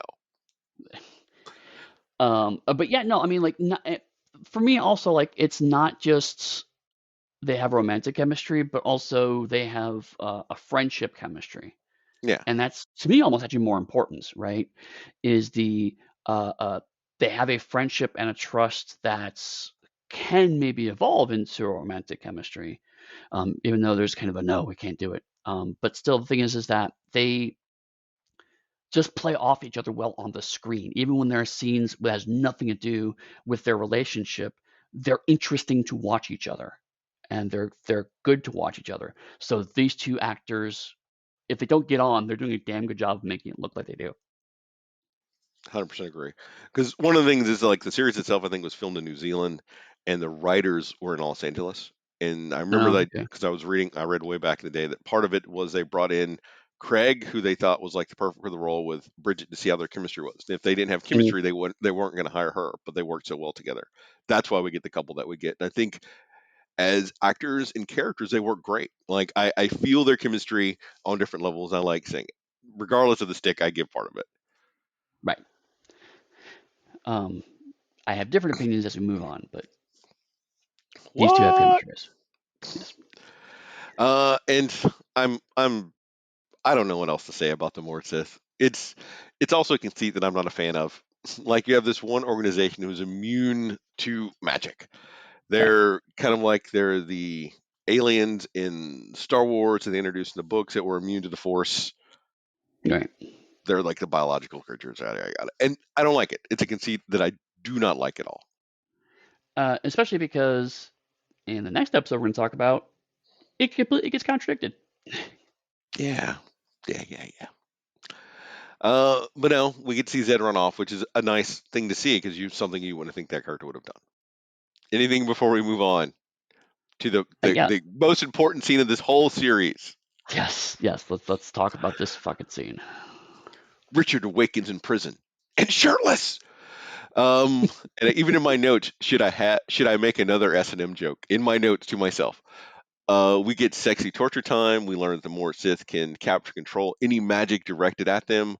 Dana explains Rawl doesn't want Richard to become a martyr, so instead she's going to break him and train him, and he will do anything to please her by the end of his time here. Her goal is to have Richard pledge himself to Dark and Rawl's service, which he banters back. He'll kill them both. Then she pokes him with her stick. Post torture in the cell, Richard's fellow prisoner, Benedict, says his 8-year-old daughter was stolen away and is being put through the trials to become a Mord Sith. Her final test is to kill him. Richard volunteers to endure the torture and make a time for Benedict to escape. The guards show up. Richard fights the guards, telling Benedict to leave. Benedict sits and watches Richard fight, and Richard fights some more. And Richard fights the guards a little bit longer. And I'm thinking they're now bantering for runtime for this episode. But in the end, the guards capture Richard. The broken man is, in fact, serving the Mord Sith, and Dana admits to being surprised that Richard would give up his chance for freedom to save a child he never knew. Right. So, remember I said a minute ago that I thought that Kaylin and Richard really had chemistry? Yep. These two do not. It is a stark difference because she is very clearly trying to seduce him in many different ways, and we're supposed to believe that he's slowly coming under her spell and falling for her and using the sexual seduction as a metaphor The for his Ageal. ideological seduction. We can say What? the Ageal. But I just don't buy it, right? Like even with the magical dildo, I just don't buy the conversion here.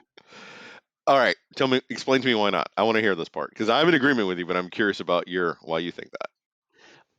Because well, I mean, some of it is Denna has a lot of work to do, right? Like it's the she has to fabricate a relationship that feels as meaningful as the one we've seen over the past 8 episodes.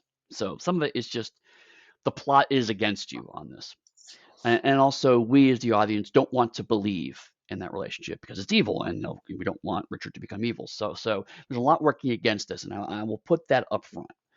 Um, but for me,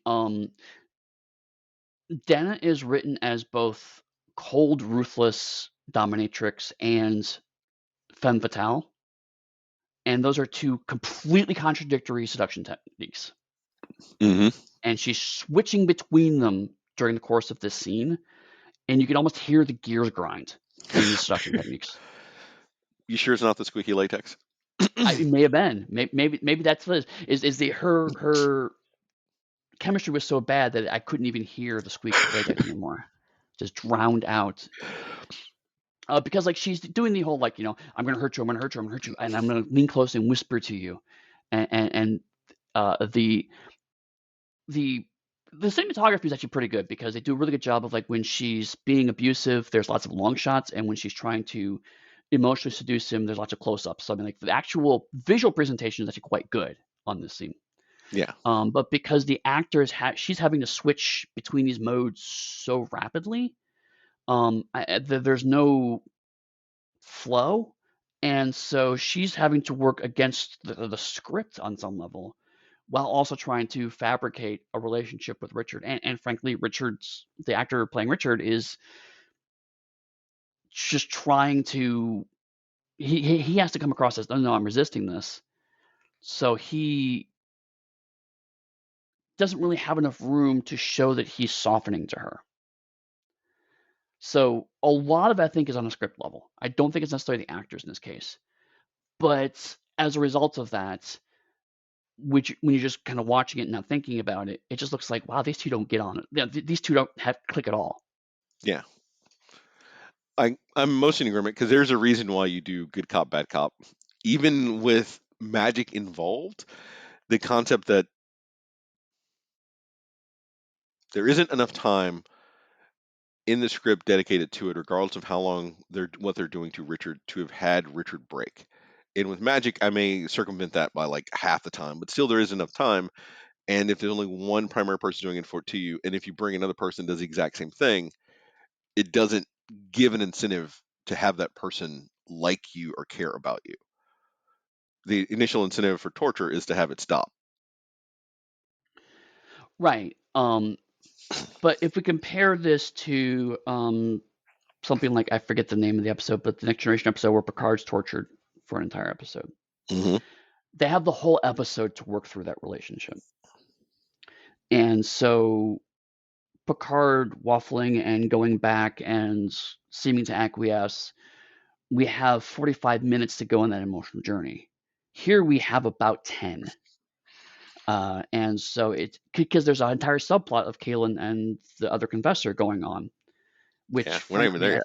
yeah, we're not there yet. I mean, we saw the start of it, but so I think it's just there's so much trying, weirdly, for a show that's trying to figure out how to pace its runtime. I think there's way too much happening. Like if you could have made this an entire episode very comfortably and given this more room, I think it would have been more plausible, and therefore we would have more reason to invest in the potential of Dana, Richard, relationship. But because of the way it's structured and what little both actors have to work with, it just comes across as a bit cold. Agreed. Because you were mentioning the Deep Space Nine one. I was thinking about the one from Babylon 5 where they capture Sheridan. And the Sheridan torture stuff goes on for like multiple episodes, but there's one primary one where you get to see what goes on. And it is an entire episode of that. And you get like the part where he's sort of like visions about what they want him to see, and he starts to break and doesn't break. And you get that time and intensity to experience it. And Right. at the same time, I don't think this show, even if they gave it that amount of time, has the acting or capability to pull off what either Babylon 5 or Next Generation did. No offense against these actors, but that is not their forte Well, and from what we've seen. also that's not the kind of show they're making, right? Like, I mean, I was blunt before, but let's just continue the putting cards on the table here. The primary purpose in this scene, in a visual perspective, is to show an extremely hot actor in a very tormented circumstance and an extremely attractive woman doing bad things to him. That is the whole point of this. And so, from that perspective, it absolutely accomplishes that. It's just considering it's right after a scene of two characters who had amazing sexual chemistry into this. There's part of me that thinks there's an intentional contrast here, right? Yeah. I feel like from on a script writing level, it's the let's show him in an authentic relationship and then let's put him in an ersatz relationship and show the audience how conflicted Richard is. But because there's just so much happening in the scripts, I don't think it lands the way it's supposed to. Are you wanting to just boil it down to the essential of love versus lust? I wasn't going to, but now it's actually not a bad way I'm sure at some point that was probably the intent. Yeah. Anything else before I move on? We can keep talking about Dinah and her pokey stick if you want to. Oh, but there's plenty more Pokestick to come. Don't worry. All right. Kaylin asks her fellow confessor Laura, a woman in white, to serve the Seeker, and she'll take her place in the village. The villagers all agreed to whatever Laura says and kneel before her. Much to Kaylin's horror, Laura admits to having used her confessor power to confess every single one of those motherfuckers in the village, and they will do whatever she says without regard to their own life or anything. They worship her constantly. And Kaylin is shocked that a fellow confessor would do such things and debates the morals of it. Zed arrives, telling them that Richard is captured and he needs an army. Zed explains that they'll break Richard and he can't do anything because his magic is useless against the Mord Sith. And Laura says, I have an army. Moral dilemma. Right. And this is the other half of it is the we see why Kaylin can't be with Richard because Richard would become obsessed with her in the same way that Denna's trying to manufacture that. Kaylin could easily do that without even trying, and that's supposed to be another kind of the conflict here. Um, and the I suppose the underlying threat is supposed to be if Richard's strong enough to resist Denna, he would therefore be strong enough to resist the confession power, which is not how any of this works, but I could see thematically where that connection might be made. But even if that's going to be true, then they undercut all that because he barely is able to resist the effects of Denna's powers at the end of the day. Well, right, exactly. It's there's a lot of interesting ideas here that again, it just future many ideas and ultimately jumping ahead slightly, they don't stick the landing. But I see the logic here, and I do like the idea of a fantasy show actually going, hey, if you had magical powers, it might corrupt you. That might be bad. Yeah. And no spoilers. We might talk about that again in a second. Um, Eddie, what is the advantage of being the seeker? Right now, tell me from what I you've don't seen. know. I genuinely don't know. You look hot without a shirt. You get a magic sword that makes you fight a little bit better, and everybody hates you. What else has Richard showed us that he has? Tenacity, basically. But that's not him being a seeker. That's just him being him. Yeah. So, because as we're watching it this time around, I'm thinking about it more from the journalist perspective. I'm like, what is it that he has that's going to do anything? And right now, I've got nothing. Like, there's no special resistances. There's a willingness to do good, but we've already seen people like Chase and other people that want to do good. But now that you say that, and it's something that I didn't think of when I was watching it, but you made a joke in episode one of saying that Zed kind of anoints him the Seeker. Um, but it does raise the interesting question of what if that's literally it, right? What if the Seeker is just a dude? And that's the whole point of the show is like he is surrounded by people with magical power, but he himself holds none. But yet he is the center of this. That might be an interesting conceit. I don't think the show is going to go along with that conceit because I think even the episode 16 has some something to say about that. But um, at this moment, it could be very interesting. Of the everybody else, all the supporting cast have power in some way, except for Richard. Yeah. Hmm.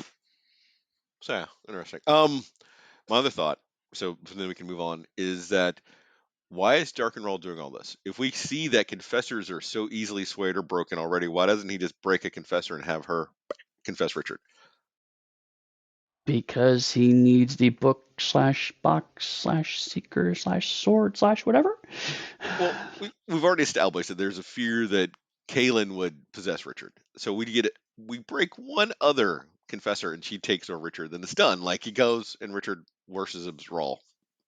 As I understand it, and granted, we're watching these with chunks in the middle, so as may have explained in an episode we skipped. The way it seems to me was that there was a prophecy about the Seeker would overthrow him, and that's why he had all the children murdered.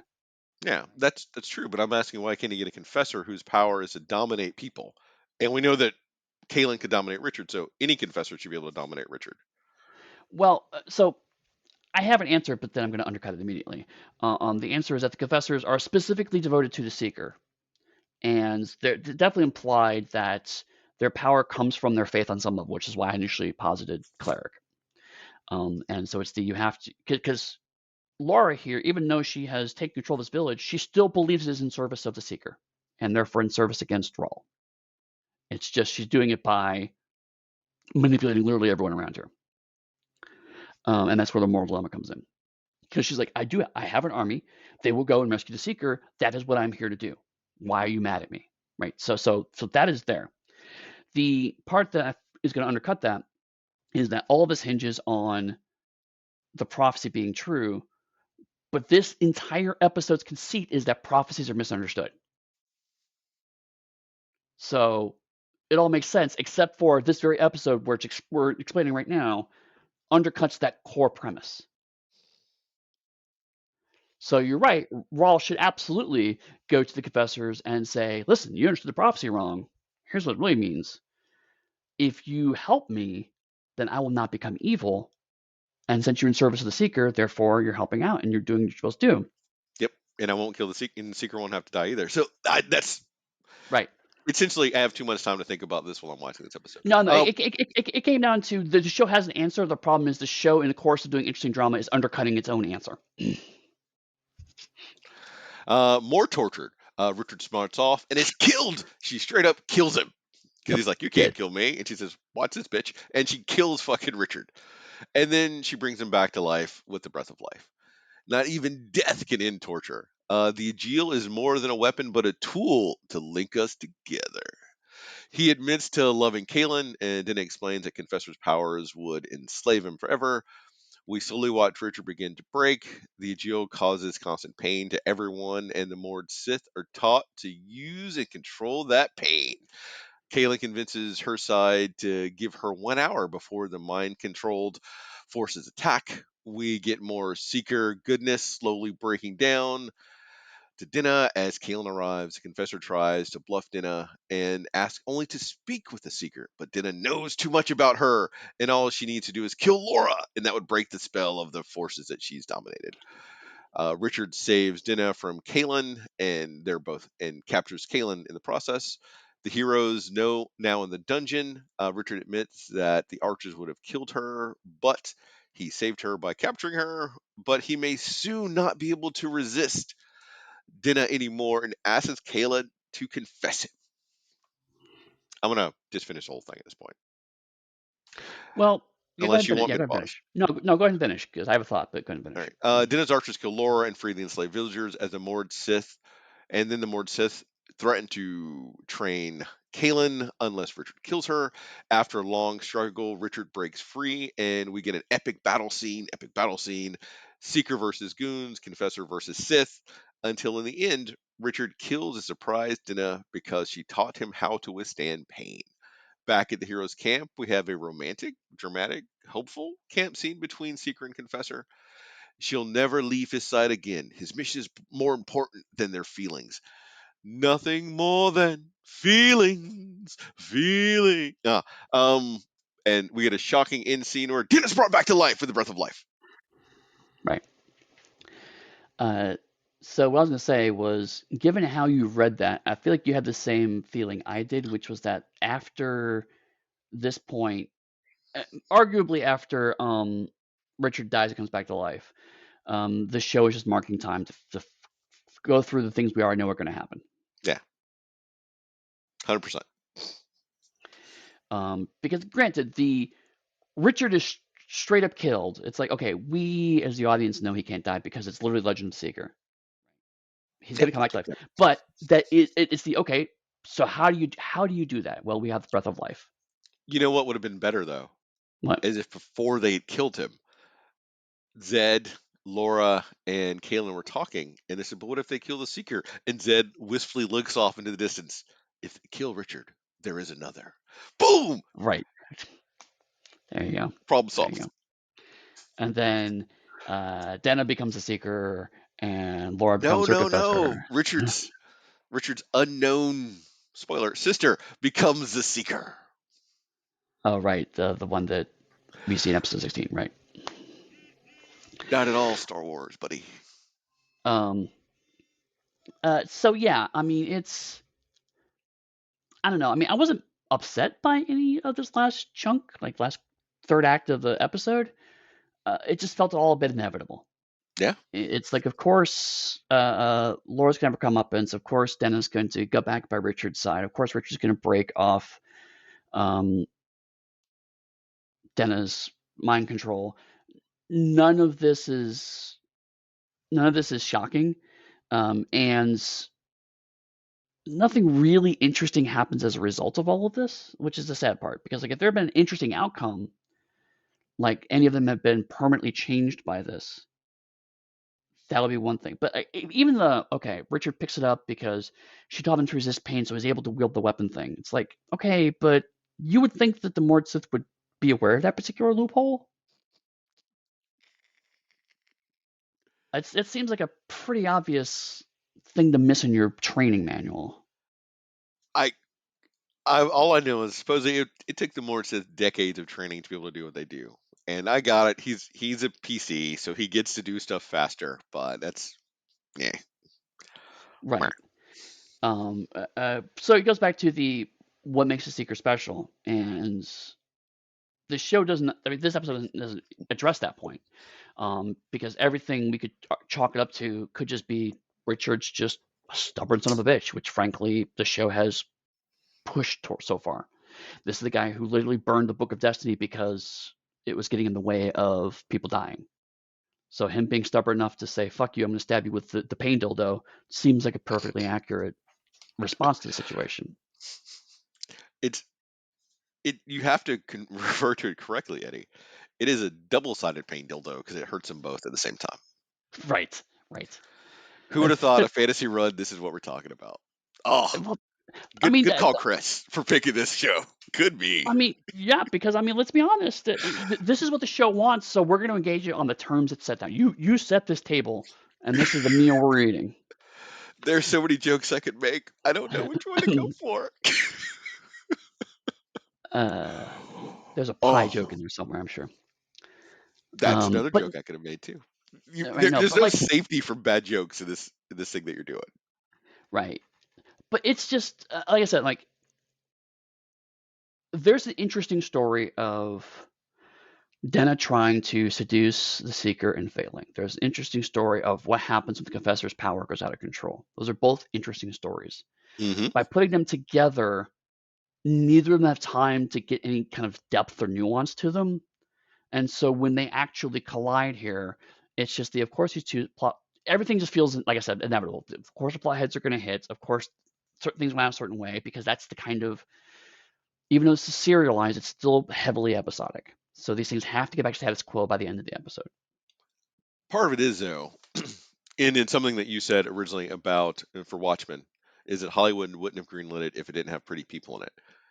And the Confessor's story would have been really interesting to have watched about Confessor's power going out of control, but I don't think it would have had the sex appeal they wanted in that episode. So that's why they had to bring in the Mord Sith that adds in Right. back that big sex appeal, because the Mord Sith story isn't enough to be a full episode. It's just not.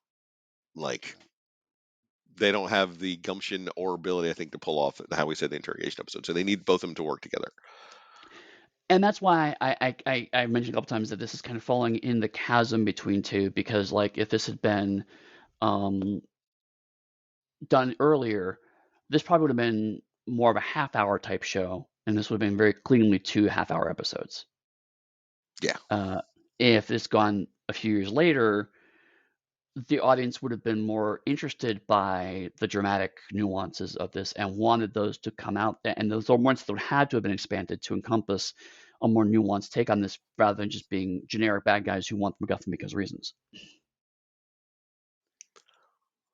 it's hard to believe though that if you're thinking about it in time context time, since you've mentioned a couple times that Game of Thrones comes about 2 or 3 years later after Yeah, this. yeah, yeah. Like the amount of the difference in time and tone is staggering. But then that could be because Game of Thrones eventually, whenever if we talk about it, will be HBO compared to this that is on syndicated network television.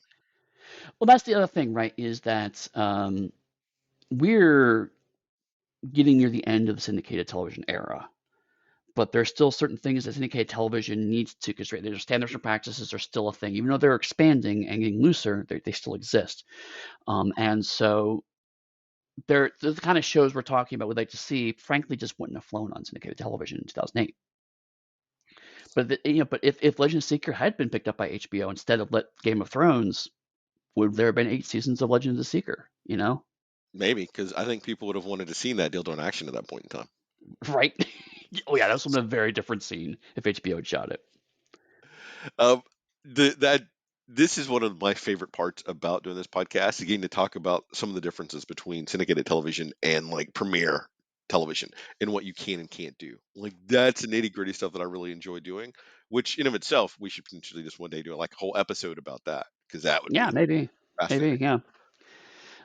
But ultimately, this is not a kids show per se, but this is a No, show that could be seen by kids. Syndicated television was usually afternoon television. I don't consider myself a prude, but I don't think I would let my 11 to 13-year-old watch this show. I'm on the cusp there because You are probably a little more tapped into what your kid should and shouldn't be watching than perhaps other people are, especially in 2008. sure. All right. Sure, sure, true.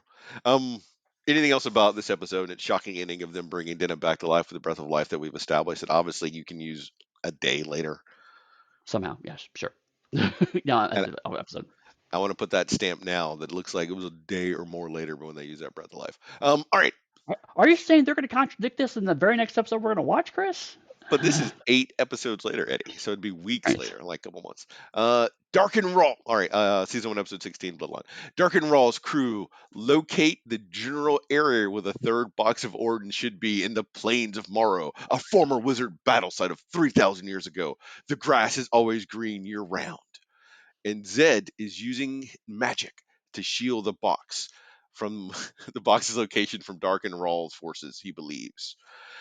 His forces begin to search the area only to be fried every single time they try to step through the magical barriers of this 3,000-year-old battle site soaked with the blood of mages that Zed could somehow use their dead magic for to keep the grass green year round. And Dark and Roll never thought of it before now.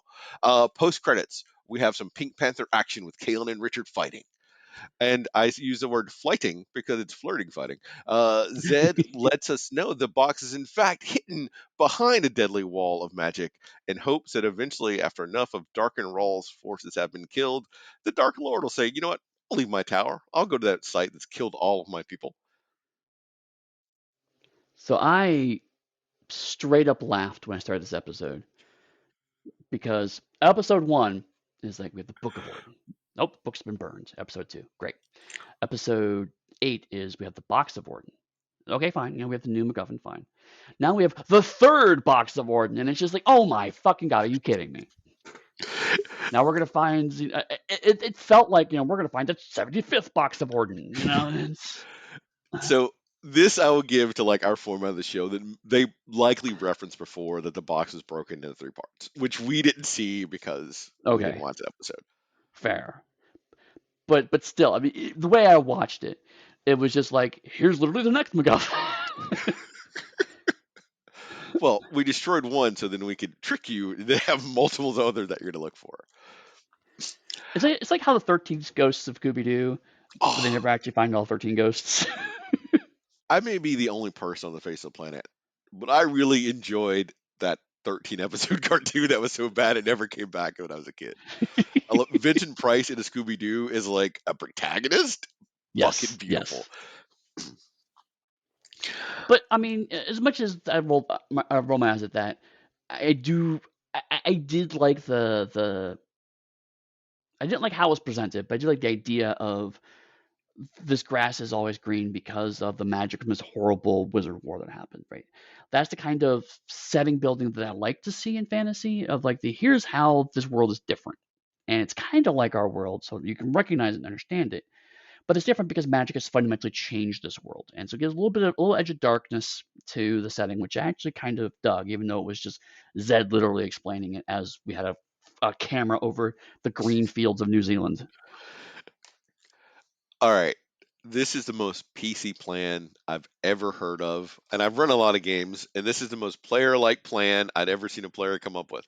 Let's hide it behind this death field, and eventually our enemy, after enough of their forces have been dead, will come to fix the problem. And then we'll jump them. Oh yeah, I mean, and even how Zed explained it felt like someone was min-maxing the magic rules. Okay, but if I put this field in this field here, then it becomes an impenetrable thing, and they have to send this thing over to here. But if they don't do it this because I have this spell over here, and they're just like, dude, we know it. You've read the magic rules. Ease up. But again, it felt like the world actually had rules that could be min-maxed. Yeah. And I give it shit because that is utter shit, but I love it. It appeals to the gamer in me, and that's why I called it out. Because I myself may have come up with ridiculous plans before to try to force the GM's hand to do stuff. I mean, but also like I liked it because it was Zed's plan, right? And Zed didn't explain the plan beforehand, so Richard and Dana didn't, or sorry, I keep saying Dana. Richard and Kaylin didn't have input on this. Zed just came up with this plan, and he is that kind of playing four-dimensional chess kind of character that we've established thus far. He's a manipulator. He's a trickster, and so him saying, "I'm going to hide the box, but secretly hiding the box, I want people to find it so they then die trying to get it." Does seem like the kind of thing that character would come up with. So it's the yes, I'm totally with you. It is 100% a player character plan, but also it does map with the characters we understood it. So now we're here in episode 16, and I'm more I'm more invested in how these episodes are rolling out because they are continually flowing from the characters that we've established. Whereas Beastmaster was 100% the character is whatever we need the plot to have happen, Yeah. and Conan was just let's come up with a plot and then throw the characters against it and see what happens. This came about because of the actions of the characters. It's not character driven, still pretty heavily plot driven, but I do feel like Zed would have done, only Zed could have come up with this plan. Which goes back to what Sam Raimi wanted, which was the characters to feel like the characters from. I'm assuming this other were in the books, but the Right, books and have that stay consistent throughout the show. And these, like you said, these 3 episodes we've seen, they're following that trend, like each of them. right, right. Um, Dinah, being tortured, and seduced by Raw, the Dark Lord dispatches in his grace moored Sith to retrieve the box, or else. She recruits a young woman named Jensen, who has an unknown past. And we discover once every generation a child is born that magic, the pristinely ungifted one, isn't affected by. And Jenna forces her to go into the death trap zone and she retrieves the box. Dinah has her mother as a tool which she uses to get Jensen to do what she wants.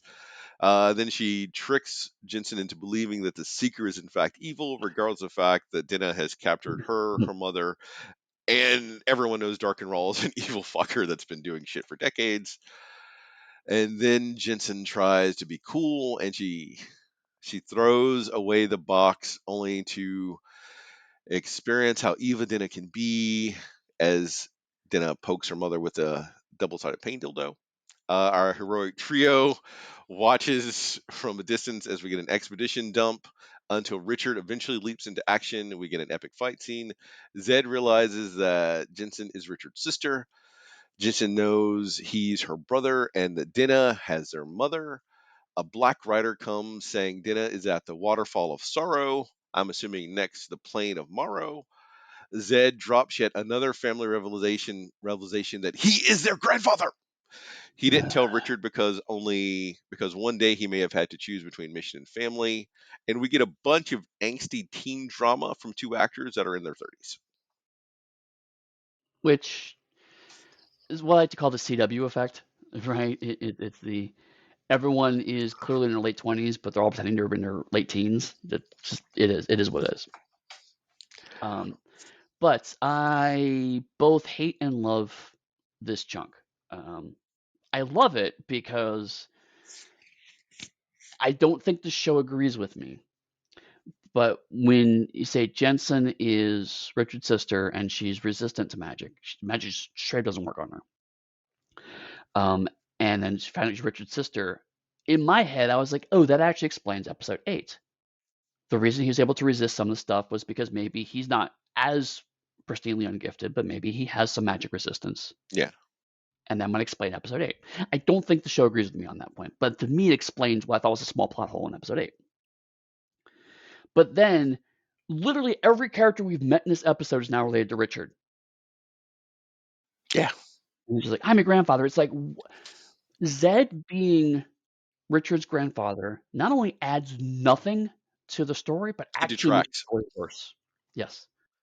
Zed just being a stranger who's constantly manipulating Richard is way more interesting. Him now being his secret grandfather not only makes it worse, but also retroactively makes Zed a complete fucking asshole because not only did he not train Richard for 20 years, but he was his grandfather and let Richard go through this shit. I hate Zed more now because of that revelation. So I'm going to give a spoiler to the book because I know this from like a wiki.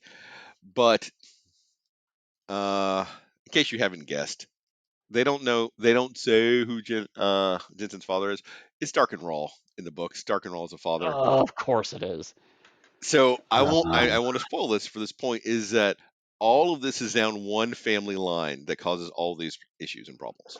Back to Star And Wars shit. thank you, because that's where I was going to go with it, to reinforce the fact that literally they're copying Star Wars. And I am more frustrated now because I think when I watched the original series, I didn't see every episode, so I didn't catch all this how I am now, since it's so easy now to find anything to watch. Yeah. And it's frustrating, and I'm irritated that I'm surprised at no point in time did Dark and Rawl not say, like, Richard, I'm your father. Right. Basically. I think in the TV Breathe series, heavily. though, they made him his brother. That's somehow worse Yeah. because now it's like, Jesus Christ, you have a huge family because now you have. We started off, you had a brother who betrayed you. And now we have a sister that you didn't know about who's magical.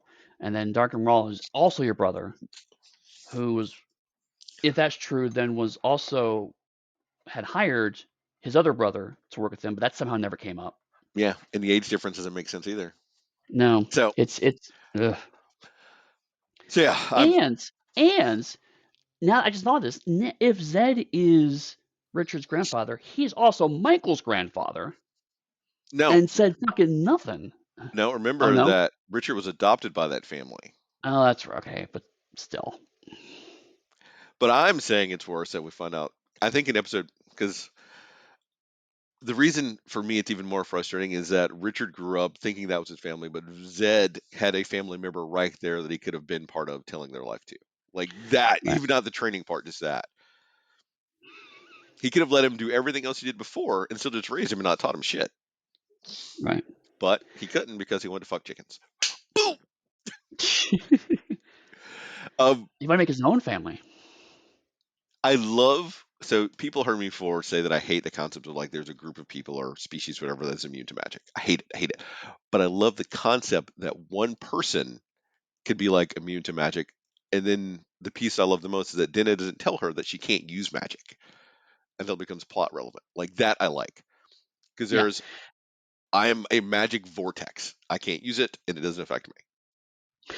And that's why I'm so conflicted about this last episode, because there's just the whole Jenna is not exactly immune to magic, but magic does not work on her, which is a very distinctive nuance. The show then, this episode goes on to do some really interesting stuff with that nuance, Hmm. right? So the actual plot beat of here's a person who magic does not work on, and what kind of creative ways can we use that character in a setting where it is heavily reliant on magic, is genuinely interesting, and the show does interesting stuff with it. Um, my problems with it are A, we had just established in episode one that all of Dark and Raw stuff are kind of sort of immune to magic.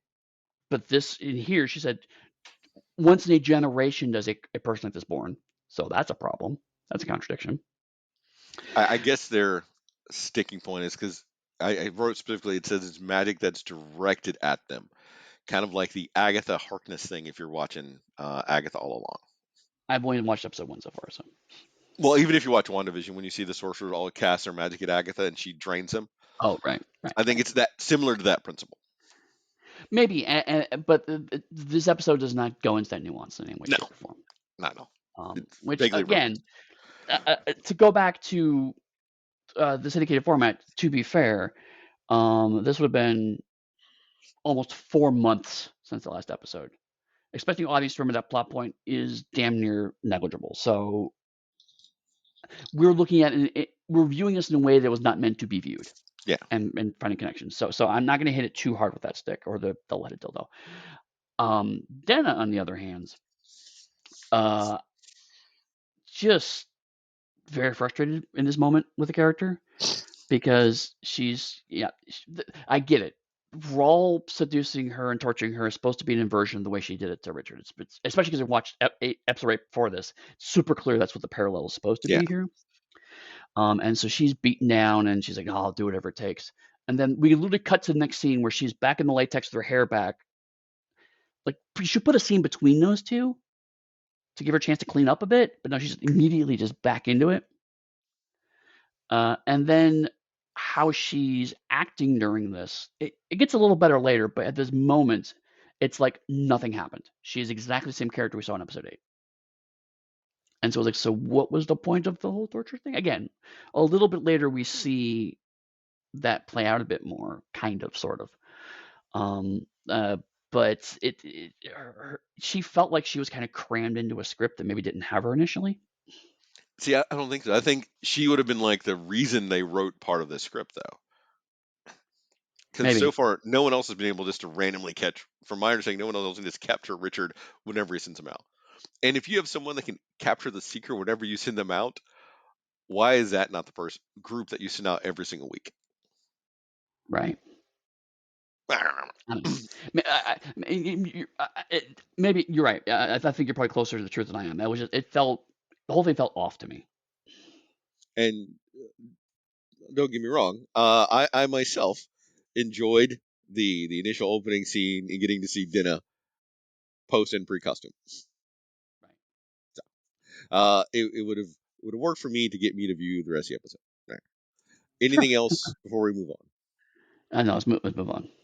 All right. Actually, there's one more thing. I mentioned their teen angst. I will point out that I like the fact that when the pristinely ungifted one fell and hurt her ankle, Zed couldn't use magic, and they reinforced that again.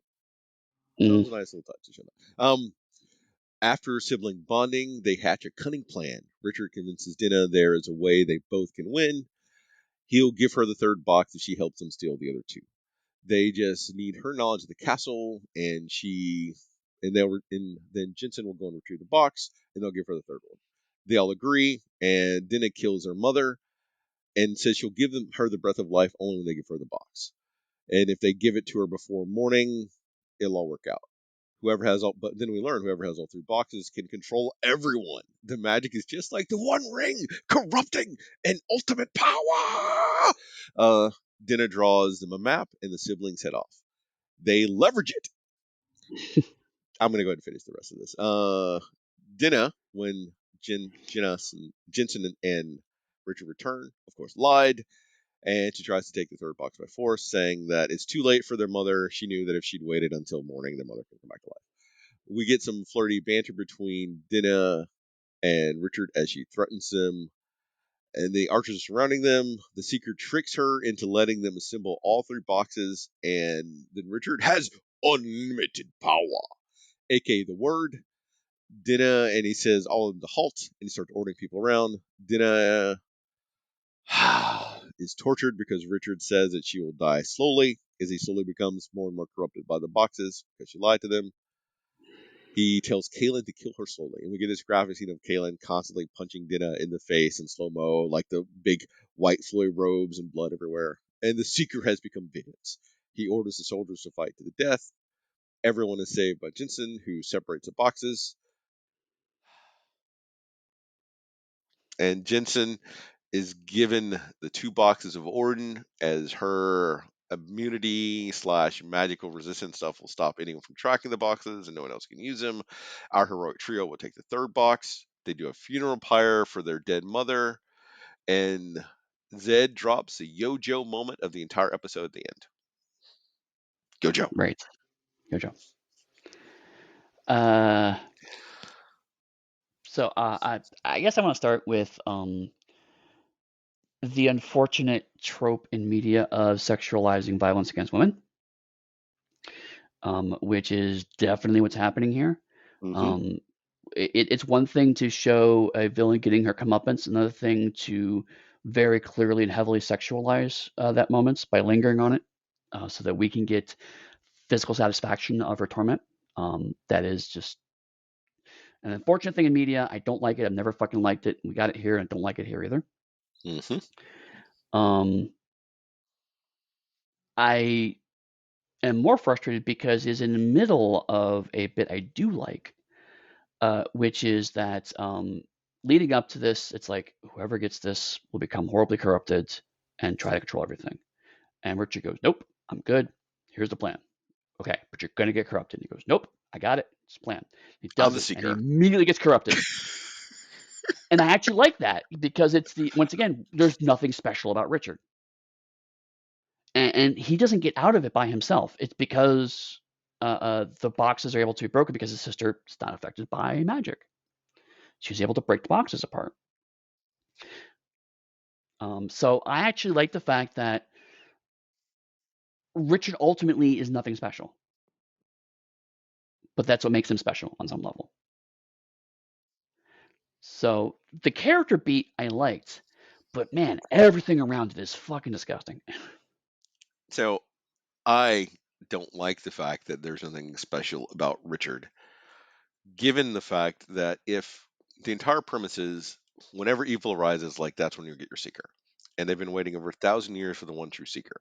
And if there is no reason why Zed couldn't have just given the sword to like anybody, then there's no reason all those people should have been tortured and killed for like the past 2 decades when they could have randomly picked a schmo off the street and done it with. I I would argue that that is consistent with Zed's story as we know it so far. Is that he is a manipulator and is, if not comfortable with, is willing to sacrifice other people to do what he believes to be the correct actions.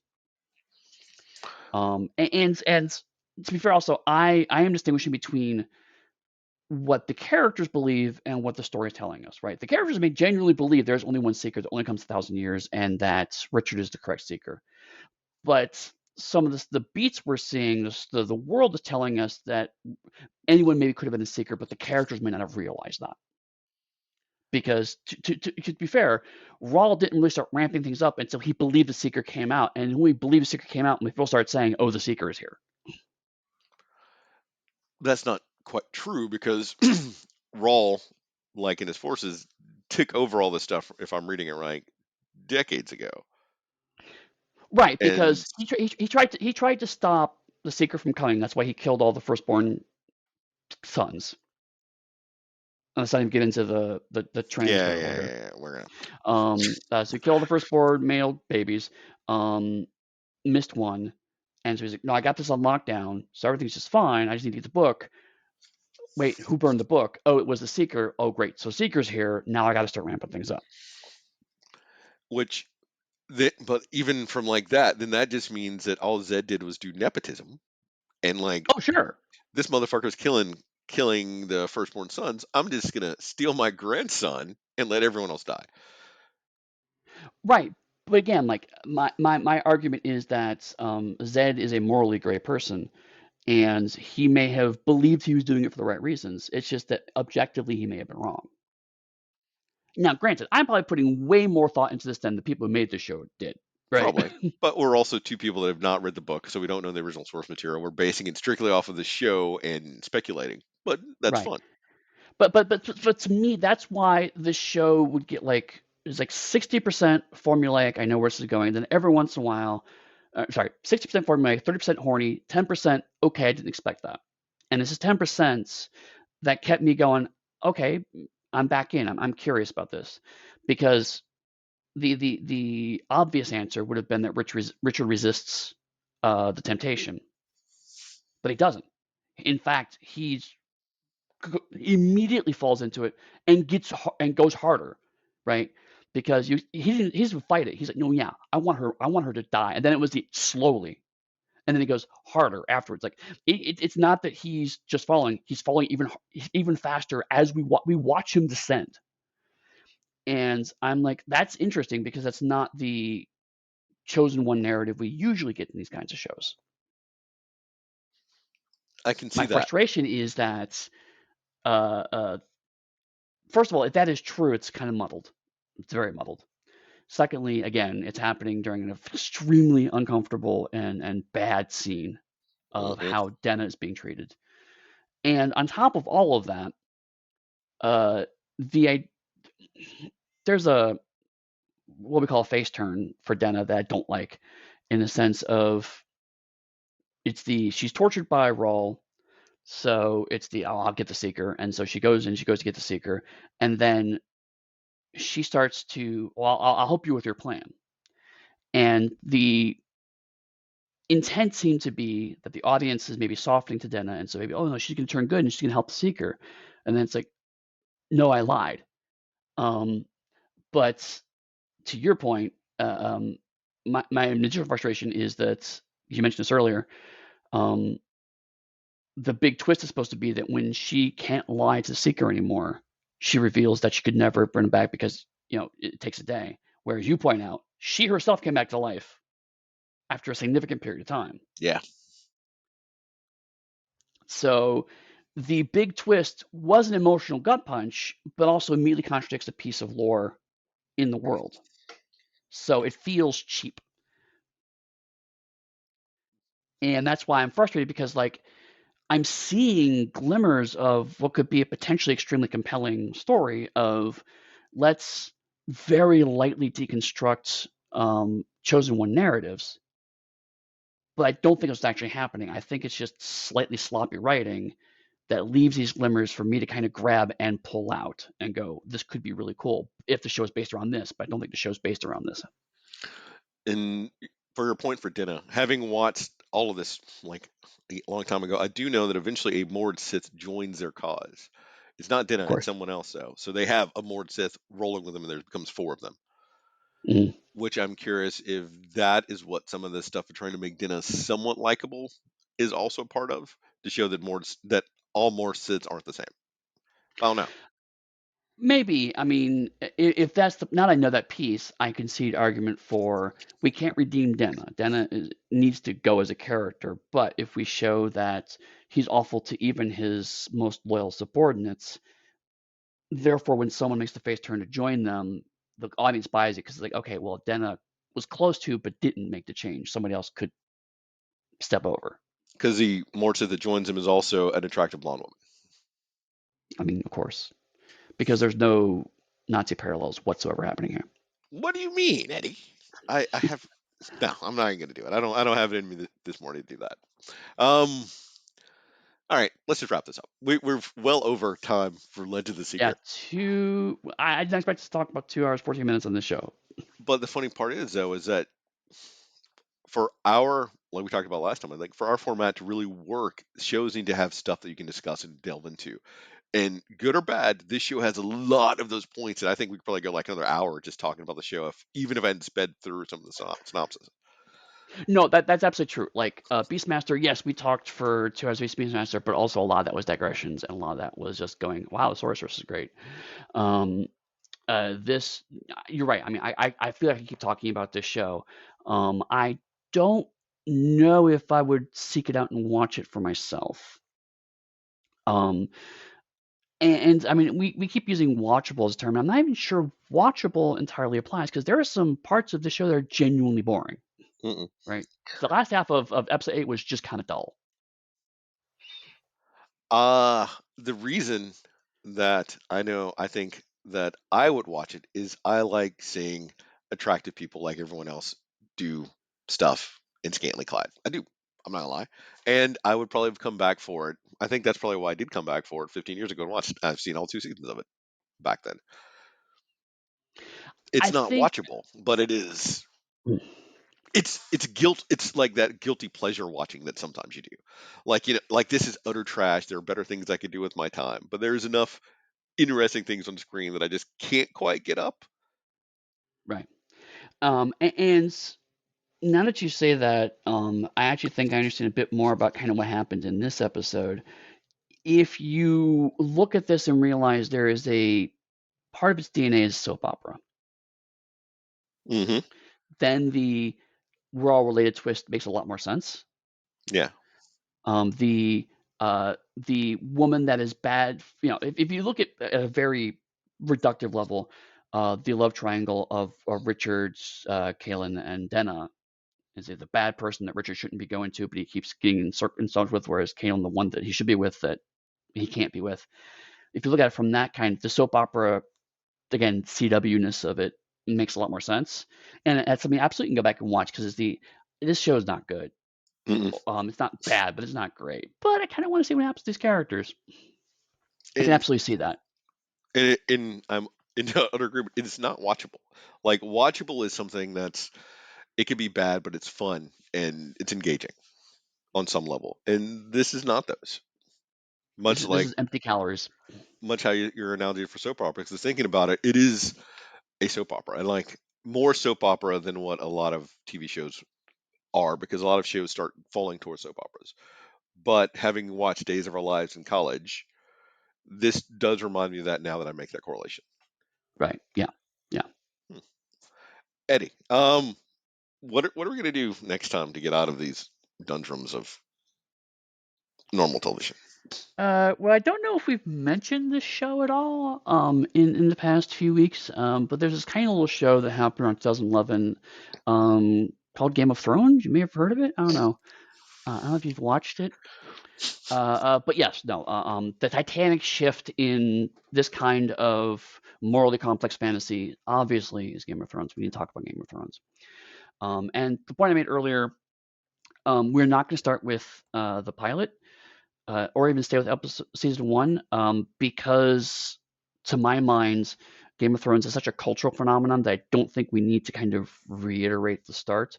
So instead, I'm going to choose three of the biggest talking points culturally for Game of Thrones and talk about those episodes. So we're actually going to look at uh, seasons one, two, and three, episodes 9 for each of those seasons, because for whatever reason, those were the big twists for each season.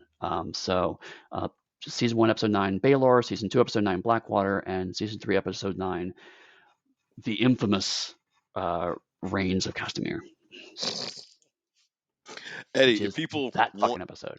want to come and talk to you about the Legend of the Seeker, since obviously you have another 2 hours of discussional points about this show, Clearly, or to buy some of your swag, where could they do those things? the best way to buy my swag is either my company website, which is pugstudy.com, or you can buy my creator-owned dog fantasy game, which was not at all involved in studying the D&D classes, despite some allegations and slurs to the contrary. realmsofpugmire.com. Whoop, knocked stuff over. Or you can find me on the Darker Hue Discord, where right now I am just kind of hanging out. Although have we talked about the Big Finish stuff? I don't think I have actually posted. I may have to talk about in Discord later. That Big No, Finish is doing a lot I, of sales lately.